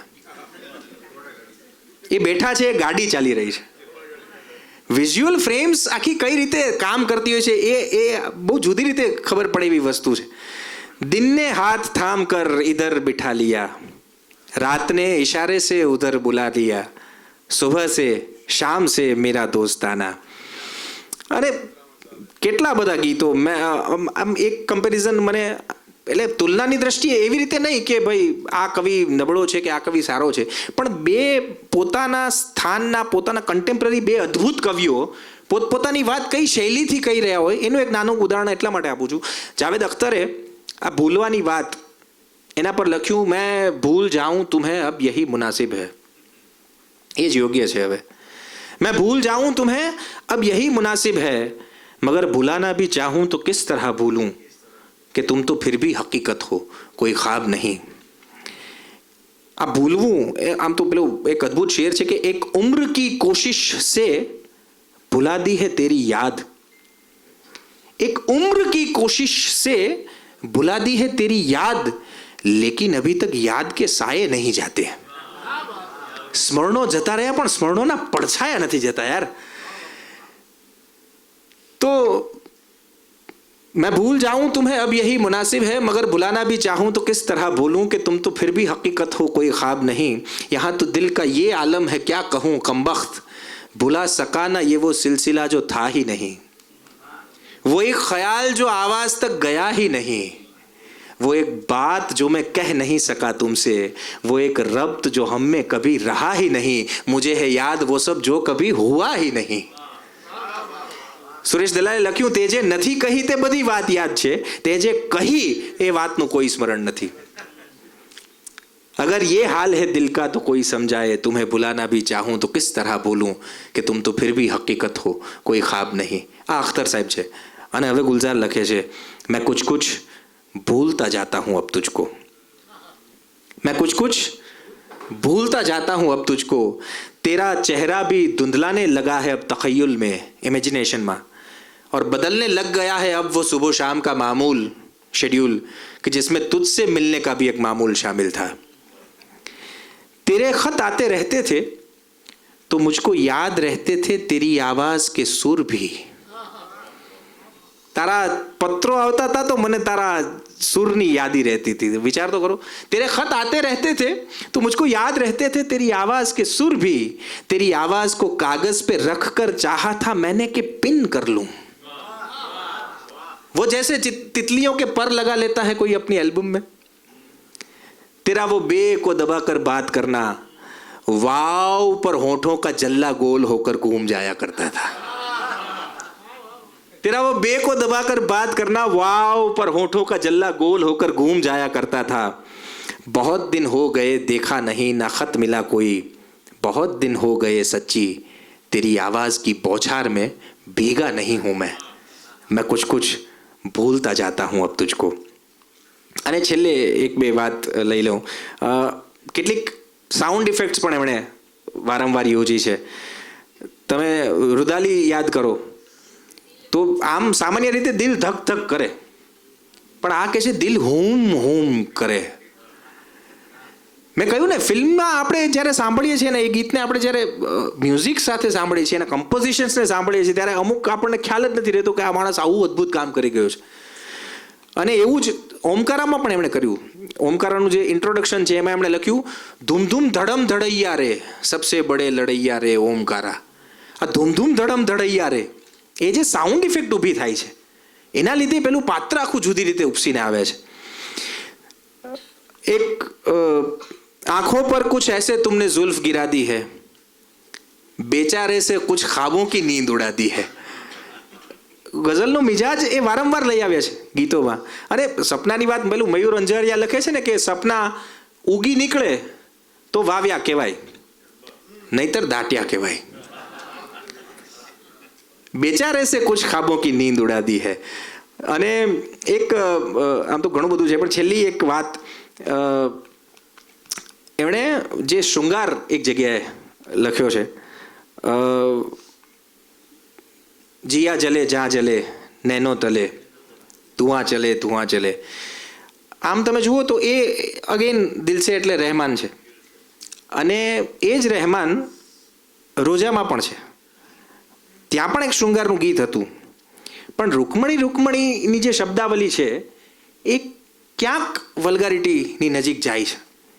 ગુલઝાર જેવો શાયર જ્યારે આ શૃંગારની વાત કરે છે ત્યારે બહુ મર્યાદા સાથે એ કરી રહ્યો છે, કારણ કે એને પોતાની ઓથેન્ટિસિટીની ખ્યાલ છે.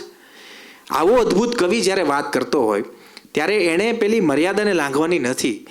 એટલે તમે જુઓ એવી પંક્તિ લખી છે કે રાતભર બેચારી મહેંદી પીસતી હે પેરો તલે.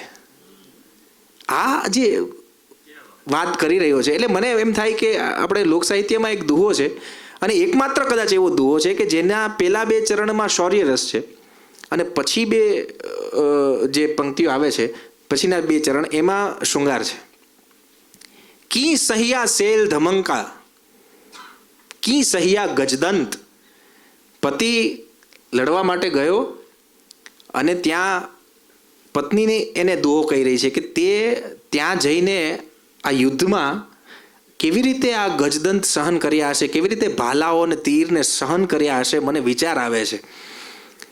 આ વીરની વાત થઈ. કી સહિયા શૈલ ધમંકા કી સહિયા ગજદંત કઠણ પયોધર લાગતા તું કસમસતો તો કંથ. મારો એક સ્પર્શ તને થઈ જતો ને ત્યાં તો તું હલબલી જતો, તો આવો તું નાજુક નમણો અને ત્યાં જઈને તું આ કેવી રીતે સહન કરીને આવ્યો. આ કવિતા છે સાહેબ. આ શૃંગારની વાત થઈ રહી છે પણ બહુ જુદી રીતે થઈ રહી છે. એટલે રાતભર બેચારી મહેંદી પીસતી હે પેરો તલે. દાદ પણ એક જગ્યાએ આમ મને ઓલું યાદ આવે, એમણે કાબુલીવાલાનું જે ગીત લખ્યું ગંગા આયે કહા સે ગંગા જાયે કહા રે લહેરાએ પાણી મેં જૈસે ધૂપ છાવ રે. આ લહેરાએ પાણી મેં જૈસે ધૂપ છાવ એટલે દાદે એક જગ્યાએ લખ્યું જ્યારે હિરણનું વર્ણન કર્યું તો એમણે કહ્યું કે મારે શું કરવી તારી વાત એવી રૂપાળી હિરણની રાત. સૂતા છે જળના છાંયડા તટમાં ડાળે પરોવીને ડાળ. આ ઇમેજરી ઊભી થાય છે. સૂતા છે જળમાં છાંયડા તટના ડાળે પરોવીને ડાળ તો બંધન એના છૂટી જાશે માછલડી તું ધીમા ઉલાળા માર. આ તારા સ્પંદનો આના બંધન છોડી દેશે.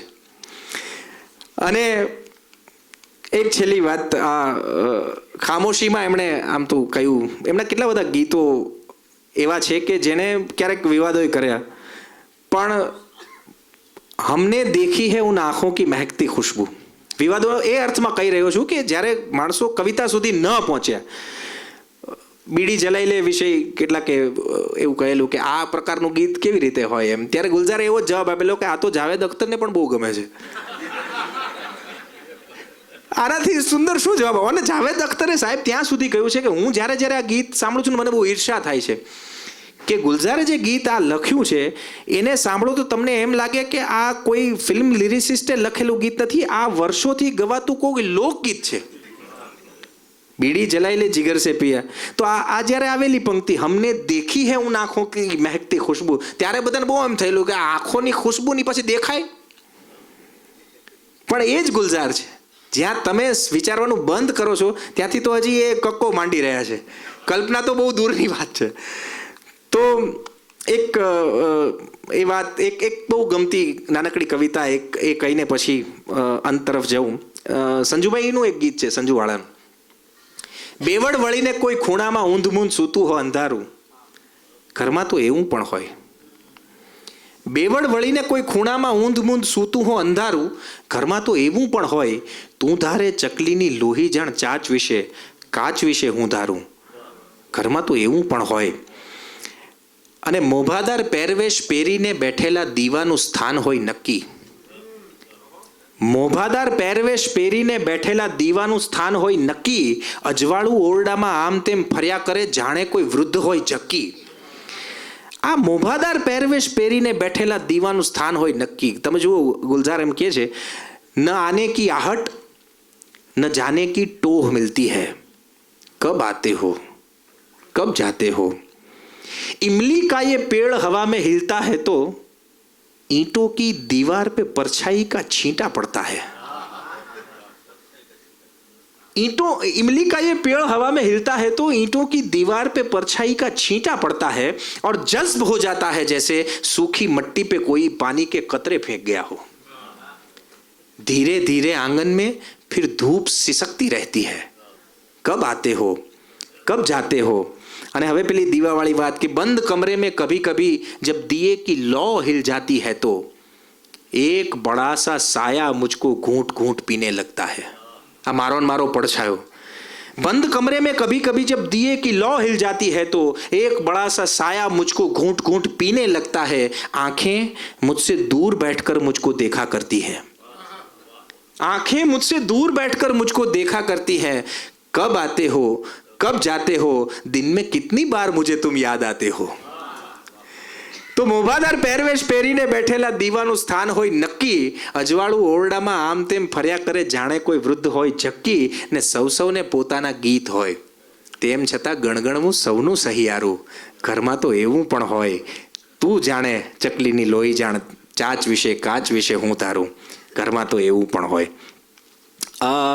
એકાદ બે ત્રિવેણી ખાલી સંભળાવું અને પછી એક છેલ્લી વાત. કારણ કે ત્રિવેણી એવો પ્રકાર છે, મૂળ આપણે ત્યાં ત્રિપદીનો પ્રકાર હતો કે 3 લીટીઓ એક કાવ્ય હોય. અને ટ્રેડિશનલ ફોર્મમાં એવું હતું કે A-B-A પ્રકારનો, એટલે કે પહેલી લીટી અને ત્રીજી લીટીમાં પ્રાસ હોય, વચ્ચેની લીટી અલગ હોય. એટલે સૂર્યભાનુ ગુપ્તની પેલી છે કે શામ દેતી હૈ જૈસે પલકેं झुका के लड़के को कोई लड़की जवाब देती है. પણ ગુલજારે એવું કહ્યું કે ધારો કે આનું ફોર્મ બદલીએ અને એવું કરીએ કે પહેલી 2 લાઇન્સ છે એ આખો શેર મુકમ્મલ કરે, કમ્પ્લીટ કરે, એક આખો થોટ પૂરો કરે, અને પછી ત્રીજી જે પંક્તિ છે એ કાં તો એને કોઈ ટ્વિસ્ટ આપી દે, કાં કોઈ એમાં જુદી જ વળાંક આપી દે, કાં એ વાતને ચેન્જ કરી નાખે જે વાત ઉપર કહેવાઈ હતી, અથવા તો એને કોઈ જુદું એક્સટેન્શન આપી દે. તો મૂળ વાત એ ન રહે જે પહેલા 2 મિશ્રામાં કહેવાઈ હતી. તો એમનો ભાવ એવો હતો કે જો ગંગાને જમના દેખાય છે પણ પેલી જે છુપાયેલી સરસ્વતી જે છે એ જો તમે દેખાડી દો તો વાત બહુ અલગ બને છે. અને આ ત્રિવેણી ફોર્મ એમણે પોતે ડેવલપ કરેલું છે, એટલે એના વગર એ વાત નથી છોડતો. માત્ર 2-3 ઉદાહરણો. शोला सा गुजरता है मेरे जिस्म से होकर, किस लौ से उतारा है खुदावंद ने तुमको. તું આ કઈ જ્વાળામાંથી પ્રગટ થઈને આવે? शोला सा गुजरता है मेरे जिस्म से होकर, किस लौ से उतारा है खुदावंद ने तुमको. तिनको का मेरा घर है, कभी आओ तो क्या हो. एक બીજી છે કે તમામ સફેદ કિતાબों के फड़फड़ाने लगे, બધા पेजेस, तमाम सफ़ेद किताबों के फड़फड़ाने लगे, हवा धकेल के दरवाजा आ गई घर में. तमाम सफ़ेद किताबों के फड़फड़ाने लगे, हवा धकेल के दरवाजा आ गई घर में, कभी हवा की तरह तुम भी आया जाया करो. અને આ ભાવેશ, આ કવિતાઓ મારી નાખે. આ એવી કવિતા ક્યારેક આમ એકલા બેઠા હોઈએ ને ગુલઝારને વાંચતા હોય, હું અત્યારે આમ બોલું છું ને મારી આંખો ભરાય છે. અદ્ભુત કવિતાઓ. કભી કભી બાजार में यूं भी हो जाता है, कीमत ठीक थी, जेब में इतने दाम नहीं थे. મારી નાખે એવી કવિતા છે સાહેબ. कभी कभी बाजार में यूं भी हो जाता है, कीमत ठीक थी, जेब में इतने दाम नहीं थे, ऐसे ही एक बार में तुमको हार आया था. कभी कभी बाजार में यूं भी हो जाता है. अने वो मेरे साथ ही था दूर तक, मगर एक दिन जो मुड़ के देखा तो वो दोस्त मेरे साथ न था. वो मेरे साथ ही था दूर तक, मगर एक दिन जो मुड़ के देखा तो वो दोस्त मेरे साथ न था. फटी हो जेब तो कुछ सिक्के गिर भी जाते हैं. અને એમણે આમ તો એક જગ્યાએ એવું પણ કહેલું કે मेरी पत्नी अगर अक्सर कहा करती है कि अगर तुम शायर नहीं होते तो बहुत ही ऑर्डिनरी आदमी होते. પણ આ એટલા બધા એક્સ્ટ્રા ઓર્ડિનરી માણસ છે. એક છેલ્લી વાત જે એમણે કરેલી પોતાની કવિતા વિશે, જાણે કે આ બધી કવિતાઓનો ગુલદસ્તો આપીને આપણને શું આપ્યું છે અને એ કઈ રીતે તમારી સાથે રહી શકે એમ છે, એની માત્ર 3 લીટી એમણે કહી છે. कुछ ख्वाबों के खत इनमें, कुछ चांद के आईने, सूरज की शुआएं हैं. એના કિરણો પણ છે. આ 3 લીટી છેલ્લી તમારી ગુલઝાર સાથેના નાતાની તમારી સાથે પહોંચાડી રહ્યો છું. कुछ ख्वाबों के खत इनमें, कुछ चांद के आईने, सूरज की शुआएं हैं, नज़्मों के लिफाफों में कुछ मेरे तजुर्बे हैं, कुछ मेरी दुआएं हैं. कुछ ख्वाबों के खत इनमें, कुछ चांद के आईने, सूरज की शुआएं हैं, नज़्मों के लिफाफों में कुछ मेरे तजुर्बे हैं, कुछ मेरी दुआएं हैं. निकलोगे सफ़र में जब, ये साथ में रख लेना, शायद कहीं काम आए, शायद कहीं काम आए. તો આ 100 ગ્રામ ગુલઝાર આપની સાથે વહેંચીને જે કંઈ વાત કરી શક્યો છું,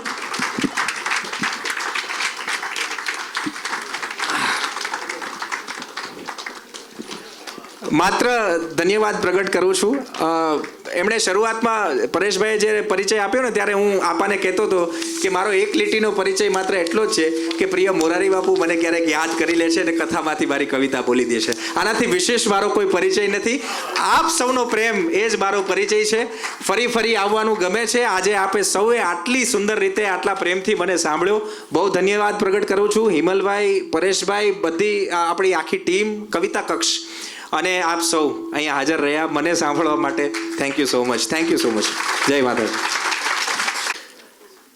પાપા પગલી પાડતું કવિતા કક્ષ 84મો કાર્યક્રમ 6 વર્ષ પૂરા થયા. સતત જેમણે અમારી કવિતા કક્ષની આંગળી પકડી છે એવા જોશી સાહેબ, મહેન્દ્રસિંહભાઈ, ગદ્ય સભા, બુદ્ધ સભા ના ભાવકો, કવિતા કક્ષના કાયમી ચાહકો અને ભાવકો, વિક્રમભાઈ ભટ્ટ, સુભાષભાઈ સાહેબ,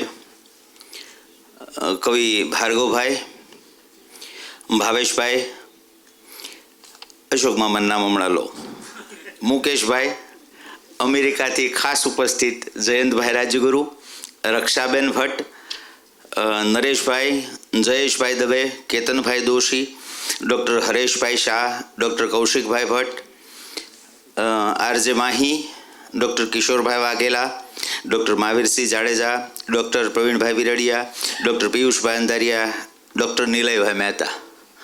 આટલું મને કહેવામાં આવ્યું હતું બોલવાનું, એ બધા જ નામ. અને આપણે સૌ એક ઓડિટોરિયમમાં માણસ બેઠો હોય ને તો આખું ઓડિટોરિયમ ભરેલું હોય લાગે ને એવા મસ્ત ભાવક અશોક મામા, એટલે મેં બાકી રહી ગયું હતું. મિલિંદભાઈ બહુ મજાની વાત કરી, બહુ સરસ વાત કરી. એમણે ઇલિયટથી માંડીને દોહા સુધીની વાતો કરી. લતા મંગેશકર, સચિન તેંડુલકર અને નારાયણ સ્વામીની જેમ 10 મૂક્યા છો તમારી ઉપર. એ તે જો આ સાબિતી. બાપુ ખૂબ પરેશભાઈ અને જગતભાઈ અને હિમલભાઈ વાત કરી છે, એટલે મિલિંદભાઈનો કેટલી મજા આવી આપણને બધાને ખબર છે. એટલે મિલિંદભાઈ કેવડા મોટા છે હું કહેતો નથી. આ બારવીધીમાં આમ તો હું ગુલઝાર સાહેબના 2-3 કવિતાઓ મેં વિચારી હતી કે આ કહું, પણ હિમલભાઈ છે, હા, બાબુલાલ વાળી થઈ આમાં, એટલે હું કહેતો નથી અત્યારે. એક મિલિંદભાઈની કવિતા ના 2 શેર મને બહુ ગમતી, ગઝલના, કહીને આપણે આભાર વિધિ કરીએ.